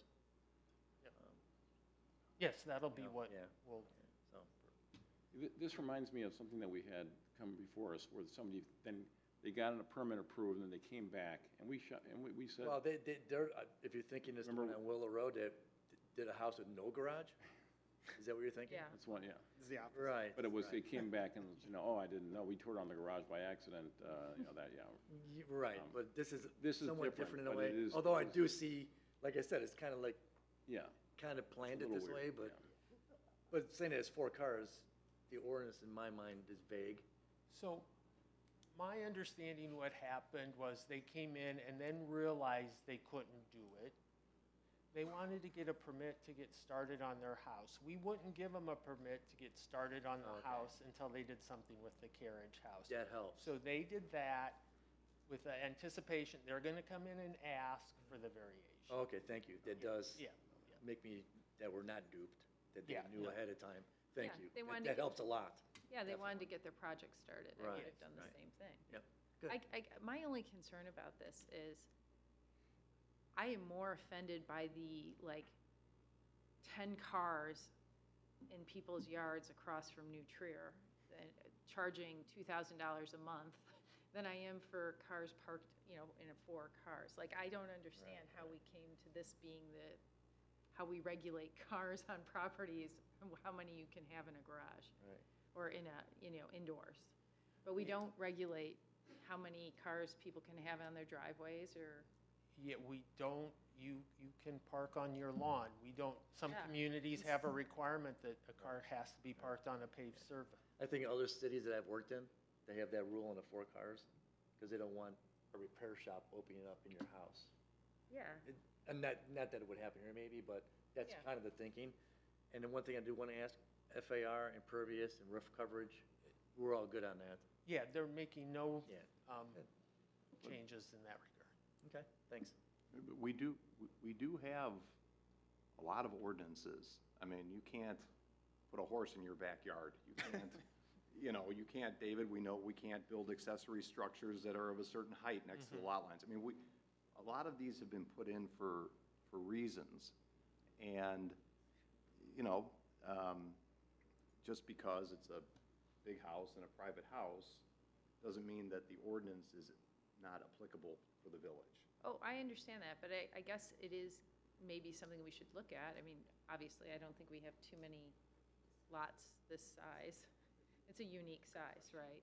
I think, it was obviously put in place probably for lots that were much smaller. And this is a good reason that we have a variance process, that when it is appropriate, and we feel Yeah, it's appropriate, that we can grant it. Right. It's not going to happen very often, obviously has not, so. Where I else? think we've still got a couple questions, maybe. Yeah, no, I'm just trying to For figure that. questions for staff. Or For staff, yeah. No more questions for staff? Well, I just had a comment. Okay, then, go for it. I guess I'm torn on this because, I don't like to dictate, but I've also seen a new level of ferocity of people coming in and really trying to change it up and almost to the detriment of the neighbors around them. And I'm seeing it on Hibbert Road. There's a lot of stuff going on right now where you just wouldn't even consider it in the past. I think where they're situated, it's not going to really affect neighbors. But there are other situations that are going on. It is truly affecting neighborhoods. And But so- it makes sense, instead of having 4 cars outside, they're going to be inside. Oh, I'd rather 'Cause them if you inside. got a That's big my home point. with kids, there's probably still going to be cars outside. Oh, yeah, no, I'm with, So, I get it. I'm with you. Well, I agree with Rob on his comments, and having just come off ZBA, I have to say, me circumstances, I'm reminded to go back to Bob's point about the 8 standards when we grant a variance. And in my opinion, as lovely, thank you, as lovely as the plan is, and I walked as close as I could to the property because there is a construction fence, that's really not what we should look at. And in this case, one of the standards is the property in question cannot yield a reasonable return if permitted to be used only under the condition allowed by the regulations in that zone. I don't think having 6-car garage would, only having a 4-car garage would hamper the ability to yield a reasonable return. So I don't think it meets that standard. The second one is the plight of the owner is due to unique circumstances. Such circumstances must be associated with the characteristics of the property in question rather than being related to the occupants. One of the key words there is the plight. In other words, most of the time when people would be asking for a variance is that there is some negative issue, permanent defect with the property, the shape of the property, location. In this case, I don't think that's the case. The unique circumstances are somewhat that the owner has a 2.5-acre lot, which is lovely, but that doesn't mean we shouldn't pay attention to what our zoning requires, in my mind. And a little bit to Rob's point, the third one, the variation, if granted, will not alter the essential character of the locality. Now, are the 6-car garage going to be visible from the street? No, but it's a little bit of a slippery slope to start to allow massive garages on property just because people have the property and the space to build it. So for those, I feel it doesn't meet those 3 out of those 8 standards, so I would not support this request for variance. That caused another question for me to have for David. Do you want to hear from the applicant? We haven't. Yeah, real quick, David question. You're talking about garage stalls, right? If he built an outside roof carport, is that considered a garage? I'd have to double check our code, but I believe it would. Because I'd rather see the cars in the garage than sit outside, personally, so, okay. But he says he's not having 6 cars. Is our applicant here? Yes. Yeah, You want to talk. But again, add anything? it's not to the applicant, it's to the property. When you got kids, you're going to have cars. Maybe just talk through briefly how you envision them. Yeah, no, I think David, and thank you for the time, I think David did a great job summarizing it. Really, for me, what it comes down to is it going to look like this, which I would prefer, so that all 6 match, because as you've seen here, the intent is to create a courtyard kind of feel and have all doors be the same. If it's not, then it looks like this. The building's there. It's been there for 100 years. So I didn't, as far as the duping, my architect told me that if I went in with this, it would cost me 3 months. No, So we once I heard that, I- went in, gutted it, did the work, Right. and then the intent was. Yeah, to once I come heard back. that, I was totally, Yeah. makes So sense. the unique condition of the property is the existence of the carriage house, basically. Yeah, and it's funny because when I went in front of the Landmark Preservation Committee, they were very happy that I kept this building. So we are fixing it up, but the garage doors that are currently there, well, they're gone now, but were these. And again, I just want them to look like that. The intent with the cars, I agree. I could have 12 cars sitting on my lawn. I'm not going to do that. The intent for this is equipment, but you could put a car in it, so I understand that. But that's not the intent. All right, thank you. I want it to match. Yeah. That's what I want. Understood. Yeah. Thank you. Mhm. I vote on this, right, even though I'm, oh, okay. The only thing I think I'll say for myself, I generally think people should be able to use their property how they see fit within reasonable bounds. I think you're well within reasonable bounds. This is a huge property. There is a unique circumstance with the existing carriage house. It does suit a long-running goal of the village, which is to incentivize people to retain and kind of embrace historic structures, so that's awesome. I also have to disclose, though, I own like 5 cars, so I'm like. You have to recuse yourself. And if I could, I would have 26. So, in fact, the only thing stopping me is this stupid law, and I would change it. He's got a rental available, probably. Yeah, you can't park your cars in his garage if we approve this. There. Yeah. No. I like old cars, I like new cars. Put 'em in I my lawn, though. everywhere. Yeah, I want to actually take out our living room. So, yeah, that's all I was going to say. Any further discussion? Or do you all feel like you're ready to, all right. Why don't we do this?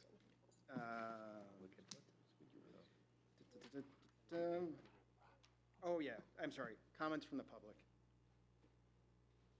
Okay. All right. May I have a motion to introduce ordinance number M12-2022? So moved. And a second?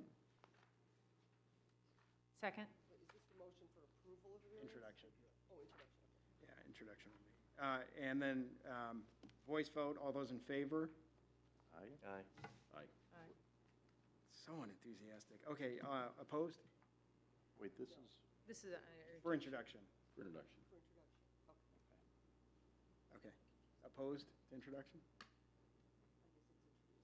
Okay. So we've got that. It's been introduced. It'll be up for adoption the 18th. So thank you for coming out. Appreciate it.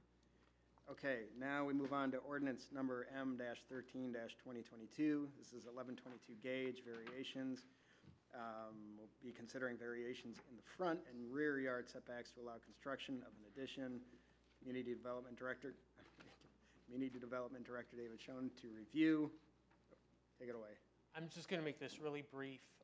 The board unanimously recommended approval on the condition that the applicant reduce the depth of the garage by 2 feet in order to slightly increase the amount of front yard.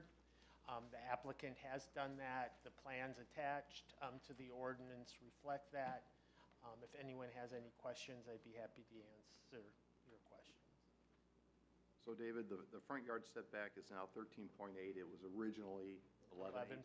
Okay. Yep. Okay. Any other questions? and we didn't receive any comments from neighbors, because I know it's kind of compact in there. Yep. No written or verbal comments were received on this application. Any other questions? No, I'm okay with introduction and adoption. Okay, let me open up quickly for any public comment from the audience. Please come on up, Katie.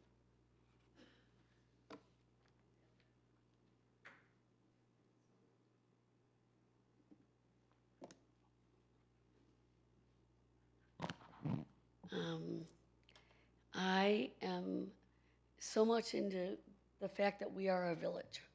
We are a village that works together, and we all have to take interest in every aspect that we take place in. And I personally believe that the Park District is going on a path that is not on the same path that we. Katie, hold on Oh. 1 second. This is comment specifically on. Oh, the I'm all zoning for that. Issue that so, we're, yeah, whatever you want. yeah. Am I able to speak? I've waited 2 hours. I was a little. Oh, I'm sorry. Yeah, we did it at the. At the beginning. end, am I It was able- amazing. We had a lot of good comment and Warren. Am I able to talk at the end?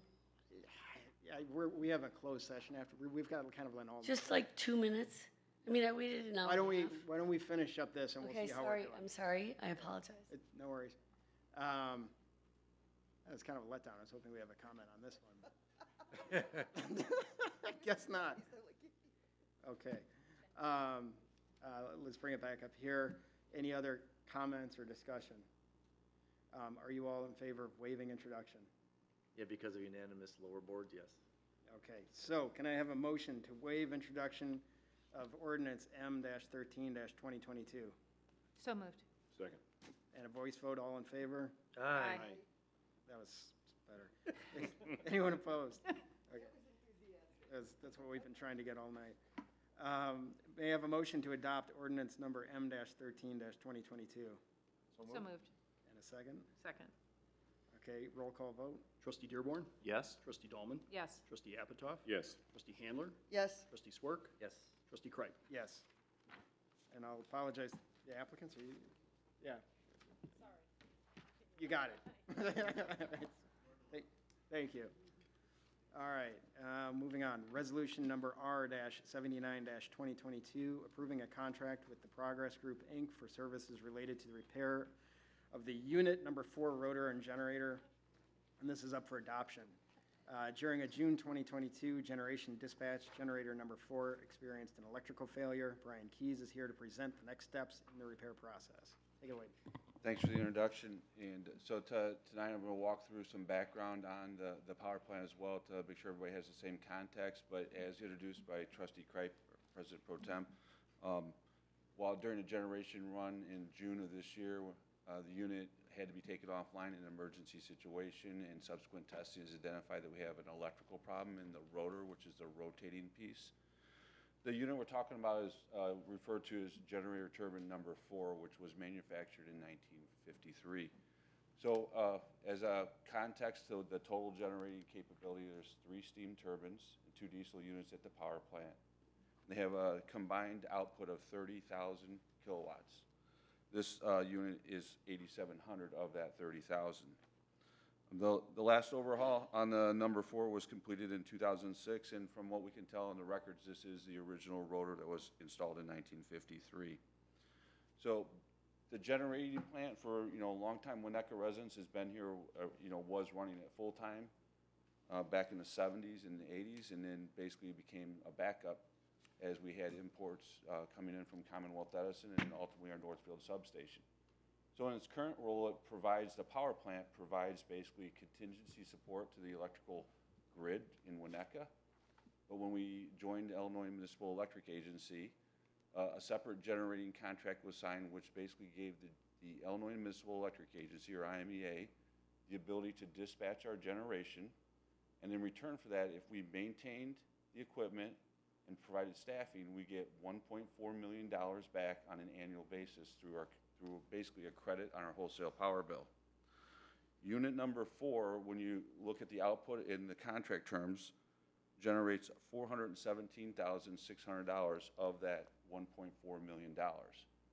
So beyond providing the backup to basically the grid, this has a financial component to the electric fund and ultimately to our customers, What's really important is that you understand that you are at your sole discretion, whether we remain a generating member at IMEA or on operating one or any of the units. So you, at your sole discretion, are not required to repair this unit. You can make a repair decision, but what we are under is a time frame to return it to service of 1 year from when it failed. So if we get to June of 2023 and we not return this unit to service, the decision then to drop this unit from our contract goes to IMEA. So we are on a time clock. And the time clock is 2 pieces. 1, we need to get it returned to service if that's what the council so desires. And 2, for every month that's out of service, we're losing capacity credits in excess of $34,000. Because it's a forced outage, that credit is being deducted from our monthly power sales because it was not a scheduled outage and it happened during peak generation season. So after that event occurred, staff did some preliminary testing, and then we brought in an outside company, the Progress Group, done work at the power plant before, including the repair of an adjacent number 6 rotor. Again, the rotor is the electrical end of the steam turbine, so you got the steam path, it's rotating equipment, and now you've got this long cylindrical coil that's probably 2 foot in diameter, 2 or 3 feet in diameter, and maybe 8 to 10 feet long that's spinning inside to generate in a magnetic field, electric field to generate electricity. What they believe happened is there's a short or a burned lead or short in that coil. To actually diagnose it, you got to take this apart. And when I say take it apart, it's not a component. It's a lot of labor to take it apart, a crane to lift it out, and it's going to be transported off-site. There is some uncertainty in what we're going to find, but to get you to a number that we can tell you what that cost is we're going to have to spend money. So it's kind of like we've got an engine problem, but we can't tell you the full scope of what the problem in the engine is until we take it apart and see what's damaged on the inside. So we put together a proposal as opposed to a bid. We put together a proposal and issued it to the vendor community saying, we know that with this type of work, there's going to be several pieces or line items that you're going to have to do. You're going to mobilize. You're going to take it apart. You're going to transport this to an off-site facility. You're gonna have to do non-destructive examination of the other subcomponents as you take it apart to make sure things aren't cracked, not related to the failure, but they're gonna potentially identify other issues from a 1953 piece of equipment. They're gonna determine the true extent of the electrical damage. So what we did was we put that proposal out and said, worst case, beyond taking it apart and looking at it, we think you're gonna have to do what's called a rewind or rebuild of the rotor. So we asked them to put together, at least to the extent that we're aware of from prior rotor experience repairs at the plant, here's these line items that we want you to give us a price for, so we have a general sense of what this is gonna cost us to look at. So 3 companies responded. One of the companies I view as non-responsive. They know that we're looking at doing a steam path overhaul, and so they bundled their response saying, we wanna do the rotor and we wanna go ahead and start tearing into the steam path at the same time. Didn't really give us good unit pricing to compare apples to apples, so that was Reliable Turbine Services. So we had the Progress Group and another company called Sidewinders gave us proposals. We've summarized those line items down to basically 2 scenarios. What if we did the full rewind? How much are you gonna charge us to do that? And then what if we wanna just, for lack of better words, take it apart, look at it, and find out what the full price is? So that's summarized on page 152. So the Progress Group is saying it's $227,895,000 to do what I'll say, take it apart, take it to their facility, identify the true cost, perform the non-diagnostic evaluation of what things like the retaining rings and end caps, and then a total rewind cost would be all total, including the rebuild, another $300,000 would be $528,800. Sidewinders, the other proposal we got was $311,321, a total rewind cost of $744,024. We've worked with the Progress Group before. They've done a rotor repair, so staff is confident with their capabilities. They have done work at the power plant, and to be honest, they've provided a lot of technical support over the last 5 to 10 years.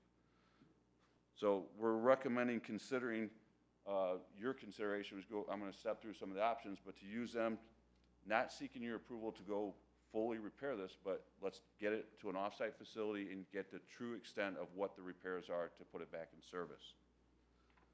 So some of the scenarios I wanted to walk through are, so first of all, this is not a funded project in the 2022 budget. It was unplanned.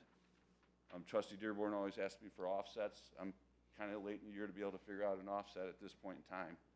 So we're budgeting for the full cost of the rotor repair in the proposed 2023 budget that's coming before you in an amount of a little over $528,000. We would take any cost, if you approve it today, from the fund balance policy of the electric fund, if for any expense that gets incurred the remainder of this year. Now, with that, there's some scenarios that could happen and kind of walk through what I see as the potential outcomes that you're deciding. So scenario 1 is tonight you elect that you'd rather not run rotor number 4 or turbine generator number 4. So in essence, going forward, we notify IMEA. The price of our wholesale power goes up by, we lose the credit, so equivalence of $417,600 on an annual basis going forward. But we cap, our costs are 0. We're done with unit number 4. Brian, how long is that contract with IMEA? Yeah. I mean, can they cancel it at 6 months' notice? Is it a 10-year contract? If we go ahead and spend this money and they decide to cancel our contract next year. So they can't, if we are in the confines of our contract, we run in the contract terms, they can't cancel it. They can't cancel. They cannot cancel it. I mean, it'd be a legal dispute. Now, where they're gonna have the opportunity to cancel this particular unit is if it extends beyond June. I get that. So with that, it's 1.4 in revenue. What's the average cost to run these? Are there 4 of these turbines? There's three steam turbines. Yeah. And there's 2 diesels. 2 diesels. Okay. What's the against that 1.4? How much are we spending?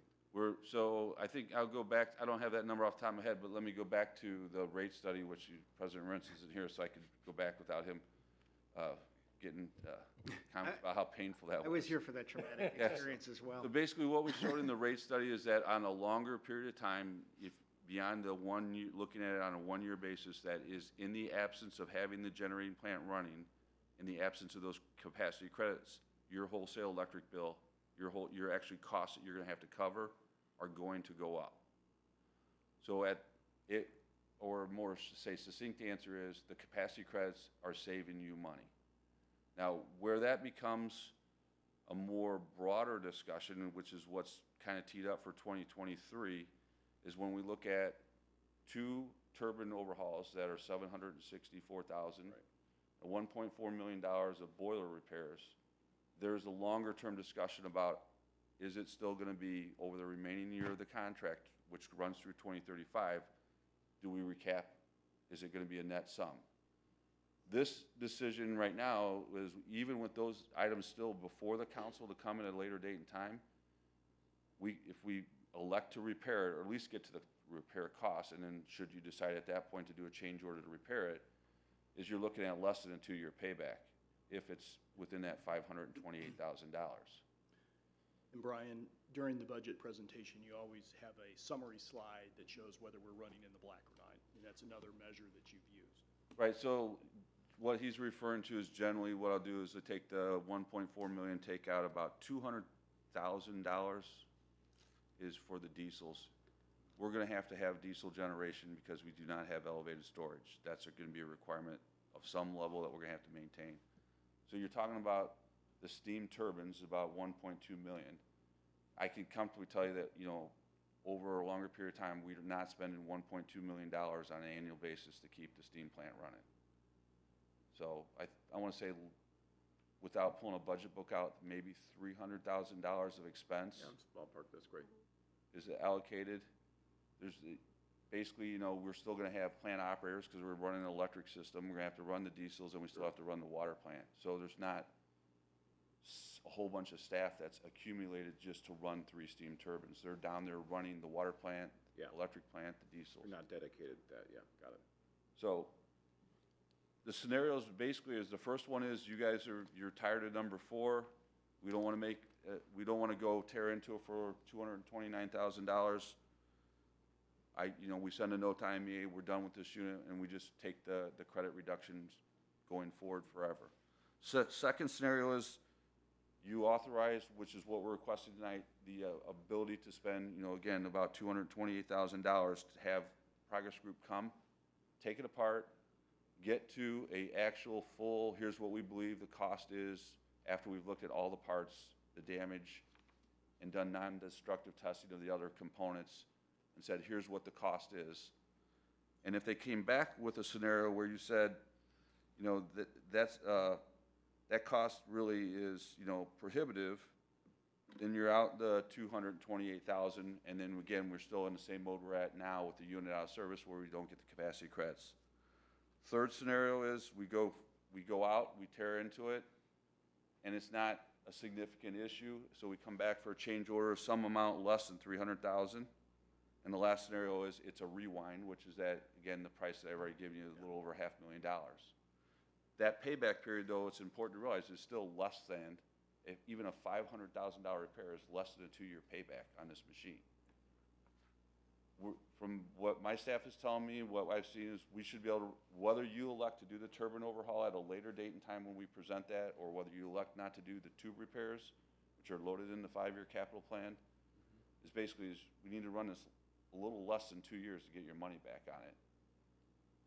So that's your recommendation? So my recommendation is, I don't believe we're at a point where we say we're done with unit number 4. Now, if we go out, they open this up, and they come back, and there's beyond the rotor, the actual price of a rewind, they find end bells and other things that are going to run the price up, that it's going to be another decision point. So we're looking for funding approval to go get you the real cost. I was using an analogy with the village managers. Your car engine has a problem. It's something internal. We've got to open up the engine to get inside of it and look at it. But while they have the engine off, they pull the head off, since he's sounds like Trustee Kripe's a gearhead. They pull the head off, and they find the head of the motor's got a crack in it. They're not going to let you put it back together and have it fail. So if they take it apart and they find other things that did not specifically cause the failure, but make it so that you can't reasonably run it, we're going to have to address it. And there is some uncertainty with 1953 piece of equipment. So again, coming before you are some big decisions. I'm approaching it, those decisions are independent of the repair decision tonight. Is rotor number 4, I can't fix it where it's at. We're gonna lose the capacity credits. We're on a shot clock proverbially to get it done.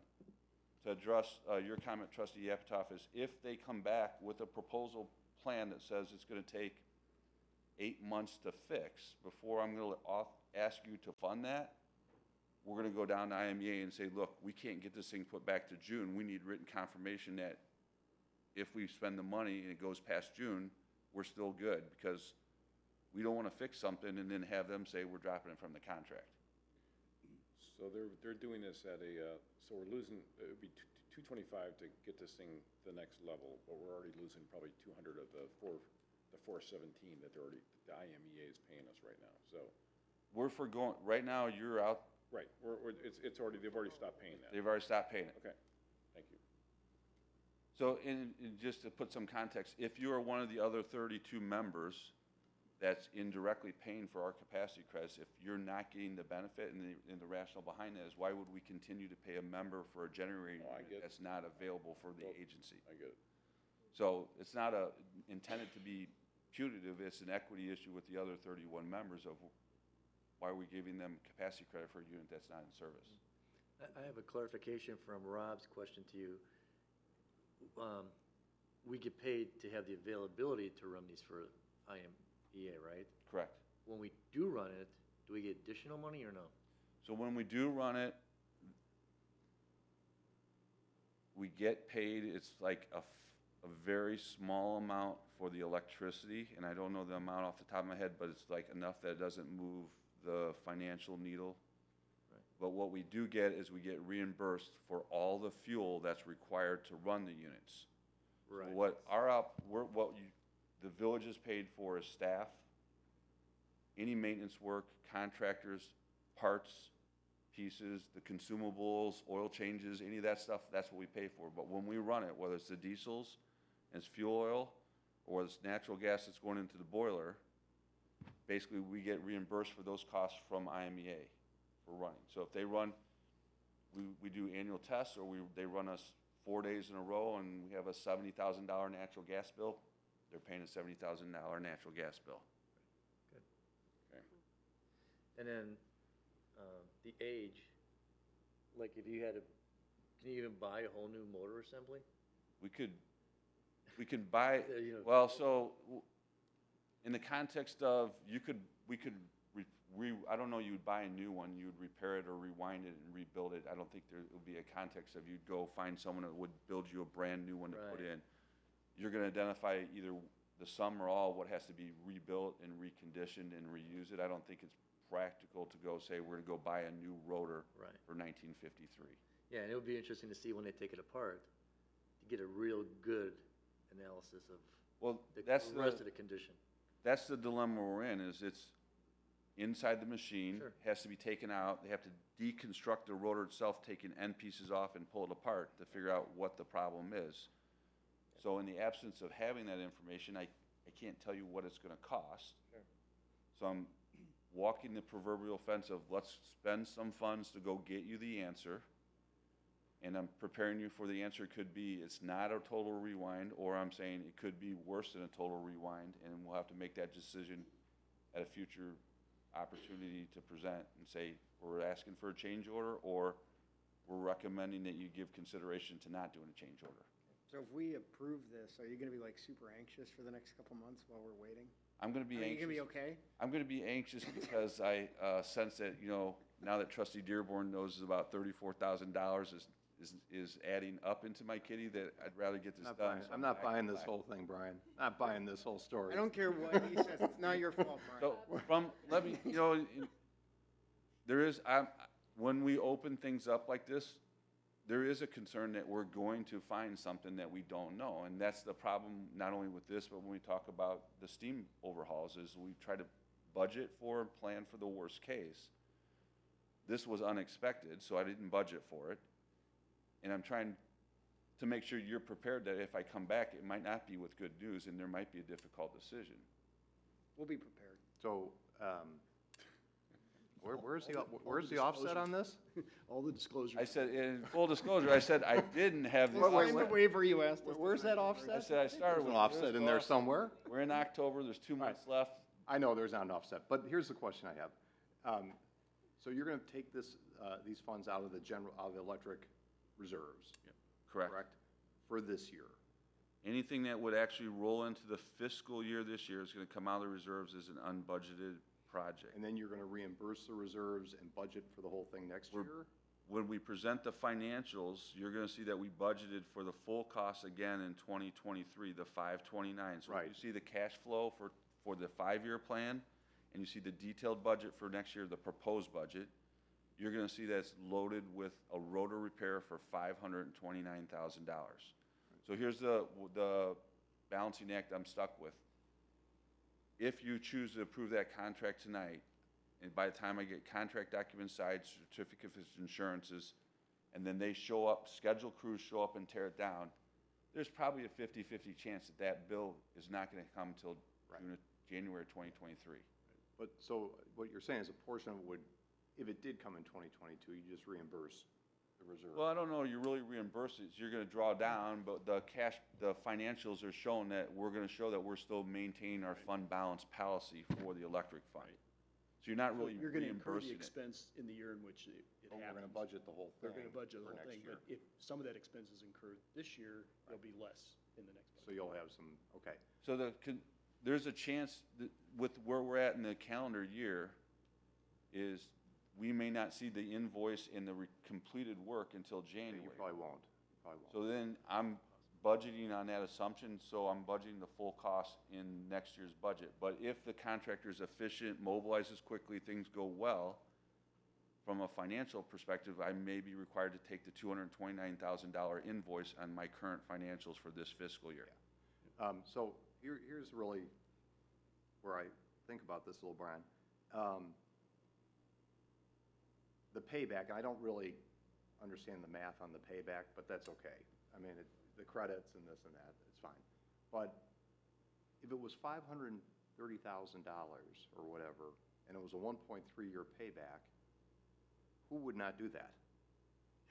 I mean, so why are we not doing at least scenario 3? Well, I'm asking you, let me go take it apart and get you a true number, but, because what if? But if they repair it, they can repair it for $400,000. There's some we would do pieces that. on this rotor that could be the retaining rings, if they're cracked when they open this up. Yeah. Those could be potentially close to $100,000 a piece to get new ones. So then you're looking at a decision that's a rewind plus other costs, and so then I'm not surmising that you're going to instantly say that $728,000 is going to be good to go without more discussion. Well, what scenario 3? So scenario 3 is basically we take it apart and we find out the cost is actually, it's just, there's crossover leads in the coils. Yeah. They don't need to rewind it, and it's not $300,000 to fix. So it's, it's a number less than $300,000. It's not a full rewind. We put it, they find some smaller amount of work that can repair this, and we put it back in service. So scenario 3 is, I'm going to come back to you with a proposal, and it's not another $300,000, it's $100,000. So I need another $100,000. Okay, I guess I read scenario 3 is if we approve that, and it comes back for under the $530,000, that you would go ahead and say, do the work, because you're budgeting that for next year anyway. So why would we not just approve scenario 3? I'd be happy to run with that approval tonight, but the board has been generally fiscally conservative with when there's uncertainty involved, and so I was accepting that I'm willing to come back for another evening and talk about here's what we found, here's what the true cost is, and this is how it would work its way through the financials. We would approve that. I mean, why would you not approve that payback? I mean, I don't. Just to torture.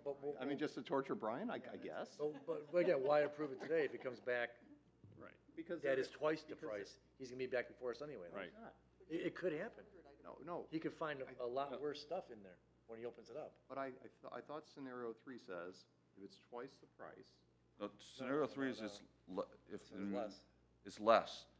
Less, yeah. So there's a scenario where we find less than a full rewind. So it's we spend the $229,000, and they find other repairs that are less than $300,000 to make to get this back running. Right. And all he's asking for tonight is to take it apart for $220,000. So what's that second sentence? Total cost for the repair ranges in the amount of $228 to $528. Well, so I don't Yes. a full rewind would put the total cost to $529. If we open this up and at the end of we open it up and they say we need a rewind, at the end of the day, the total project cost would be $529,000. Okay. Scenario 3 is they find things wrong, but it's not a full rewind, so there's a cost, a range that it could cost of between a full refund to some number less. Right. Okay, right, that's how I read that. You over under. So why would we not? Because number 4 could still occur. If the board would choose that you wanted to let me go ahead and run up to, the project and move forward and not come back up to a certain amount, I'll I be think the happy. real question for tonight is, will the council support this initial investment to determine? what's the ex- 225, Yeah. or whatever it exactly. is, yeah. And we will come back and Yes, get I think subsequent that's fair. approval for whatever else the bill is, or not. if Thank it's you for something cutting like- I think it's, yeah. That's the boil down. I'm in. The scenarios is really to try to prepare you for what could happen, because we don't know.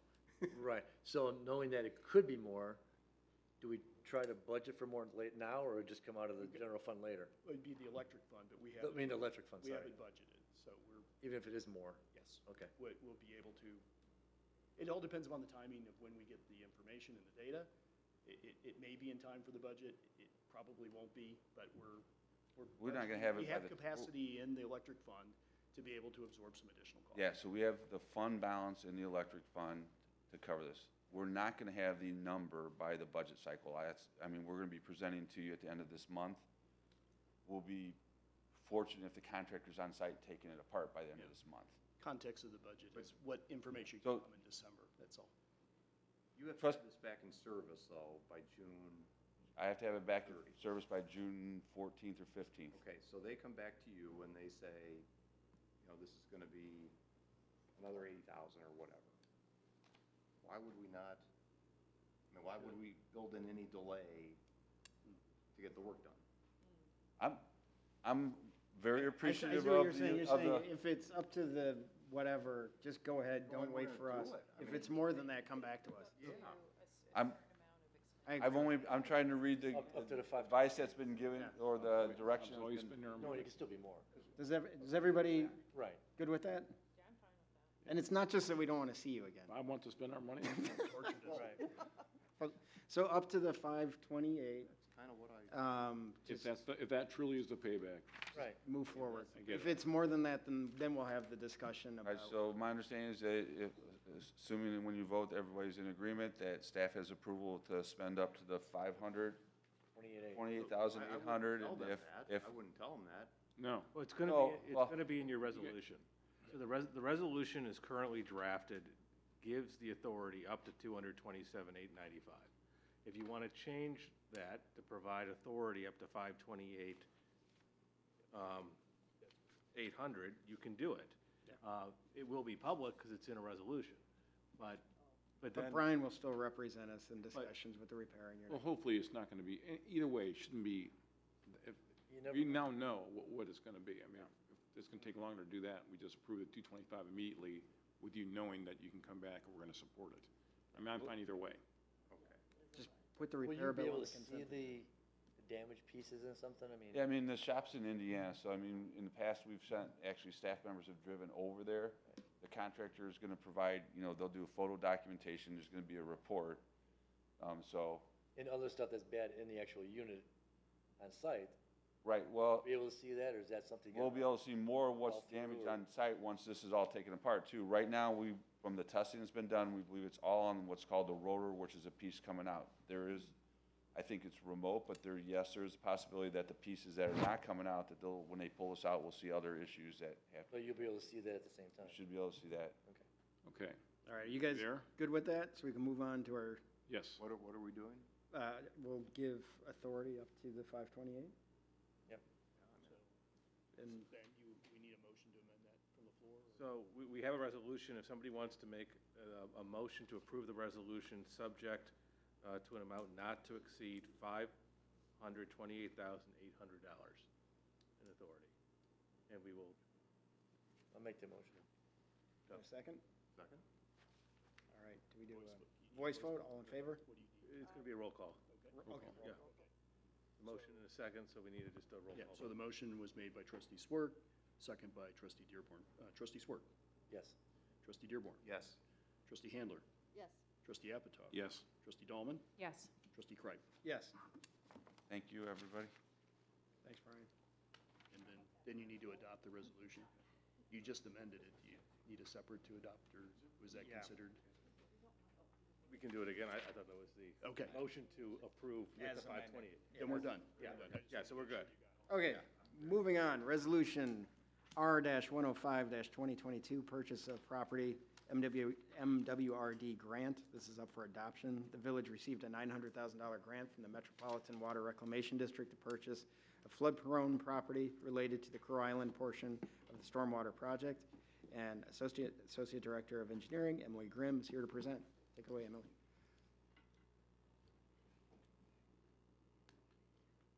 Password was obscured, right?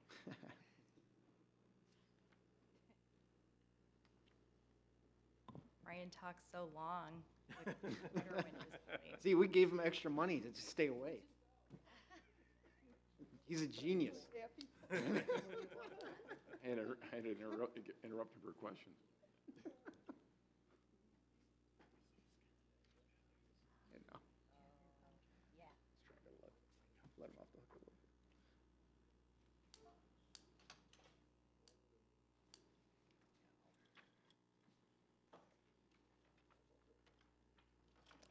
Always off the wrong way first. Now the sausage is made.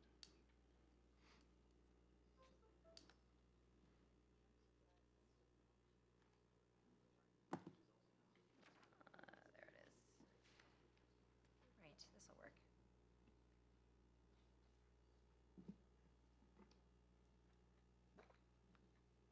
Maybe.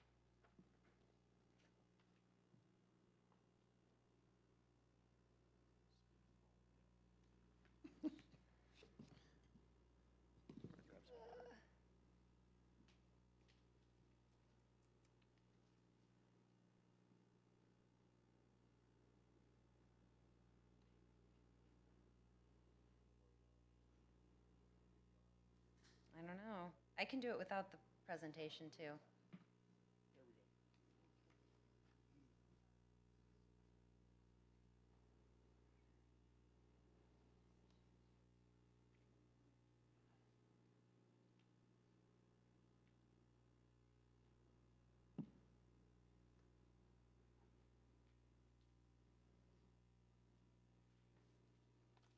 It's like that movie, what is it, Space Force, where the thing is going in outer space and it like updates in the middle of the launch.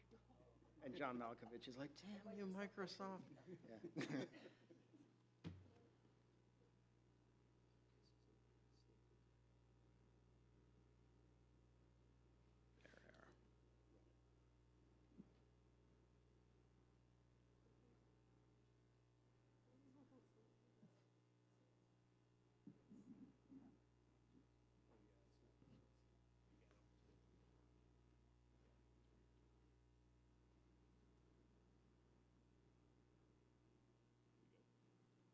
There you go. Can you come to my house? I have problems with my ticket.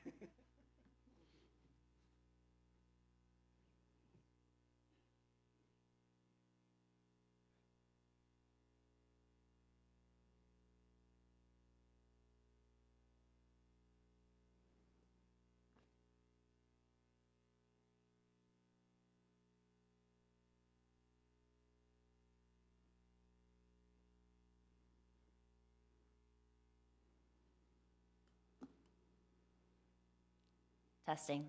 Okay.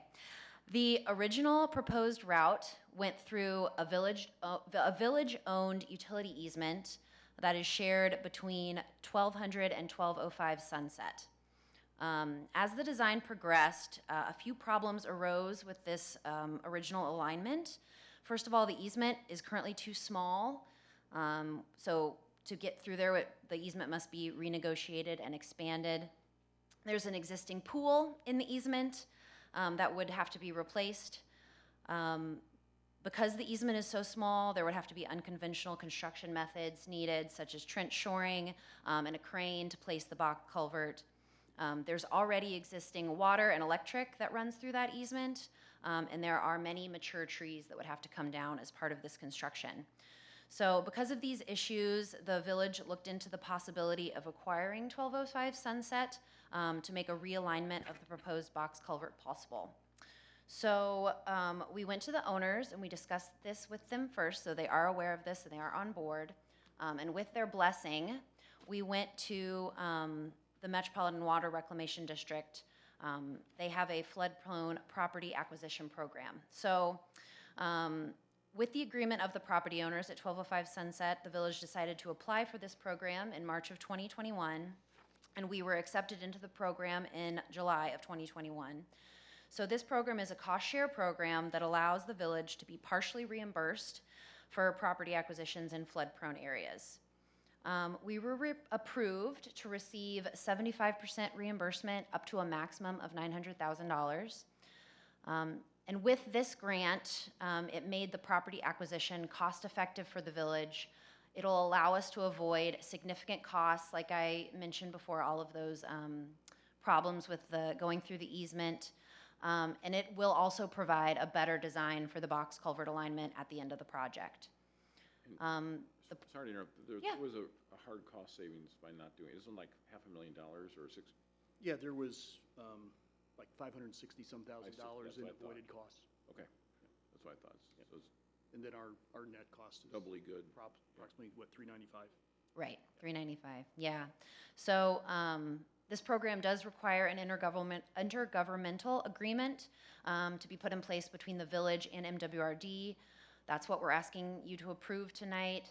The IGA outlines the stipulations for the acquisition, the reimbursement by MWRD, the ownership, maintenance, and conversion of the parcel into open space.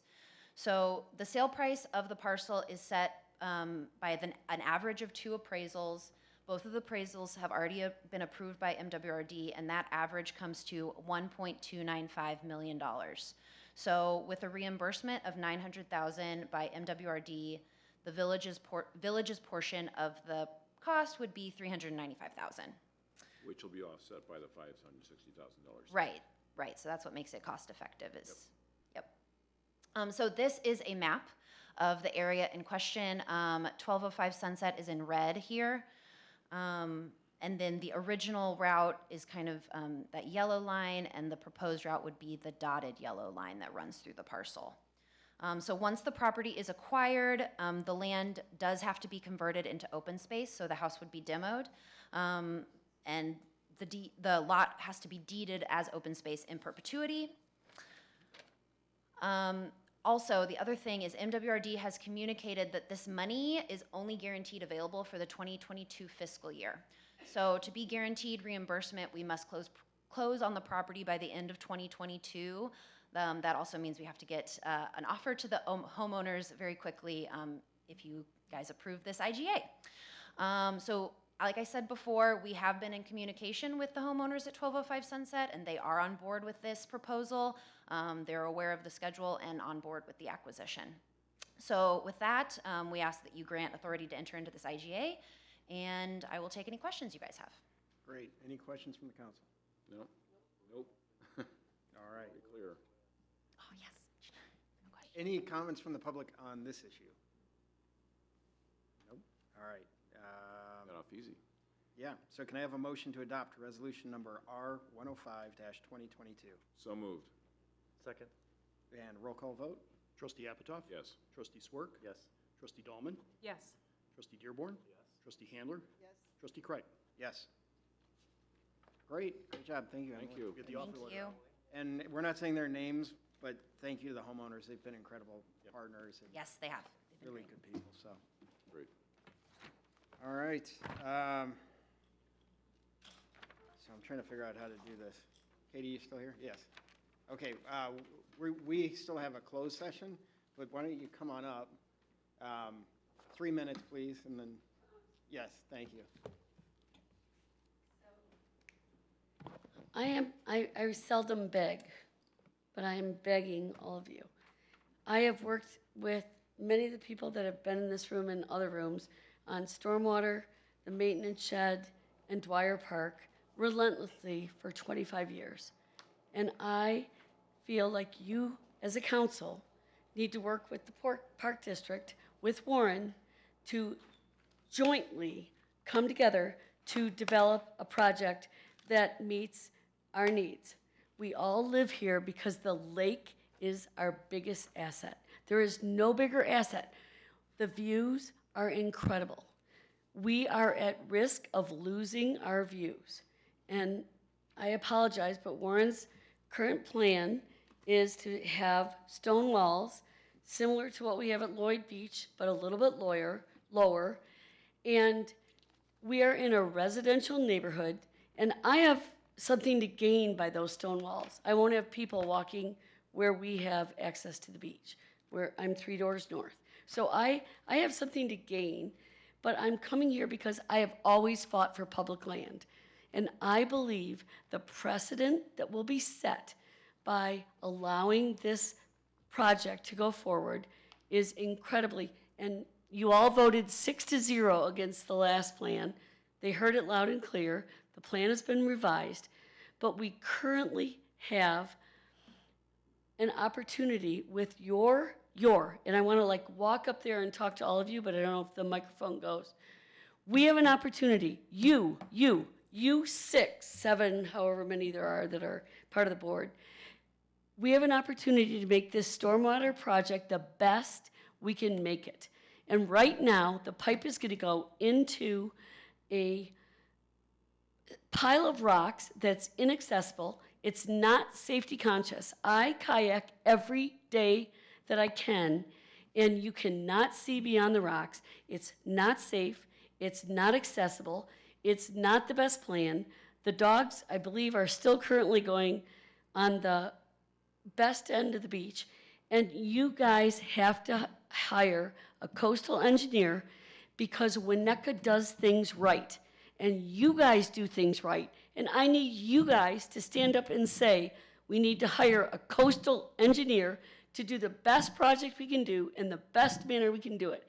And rocks to the bluff, I want you to know the groins that we have at Elder and Centennial have completely held up. We have lost 0 bluff at the highest height of our storm management. So there is no reason, if you look at Kenilworth, and I've taken every park district commissioner that would go on a boat for 2 days that would look and see that we do not need stones all over the beach that are 7 feet high or 5 feet high, whatever they are now. We need a village that works with the park district, and I know you will, but you need to put your foot down and hire a coastal engineer. And that is what I'm asking for, and I'm begging you. I am literally begging you. I have fought for all of these projects, and stormwater was one. We didn't want the stormwater to go in the lake, and this is bigger than that. And you finally came around to that. And all of you, all of these people have fought for years. Please keep a residential neighborhood residential and hire a coastal engineer and do the project right. And it does not need to be done this month at all. It needs to be done well. It needs to be done right. That's what we do. We protect our water. We protect our village. And I am telling you, the bottom line is, if you do not hire a coastal engineer, this will set a precedent like no other. There will be walls all over the lake, and our stormwater pipe needs to be reviewed far further than it has been. Thank you. Thank you. Okay. Old business, we have none. New business, we have none. So closed session. May I have a motion to go into closed session for the... So moved. No appointments. May I have a motion to go into closed session for the purpose of discussing probable or pending litigation pursuant to Section 2C11 of the Open Meetings Act, and to adjourn the open meeting automatically and immediately upon the conclusion of the closed session without the conduct of any further business or comments. So moved. Second. All right, roll call vote. Trustee Dahlman? Yes. Trustee Swart? Yes. Trustee Dearborn? Yes. Trustee Handler? Yes. Trustee Apitoff? Yes. Trustee Kripe? Yes. All right, thank you, everybody. Thanks Thank for you all coming for out. coming.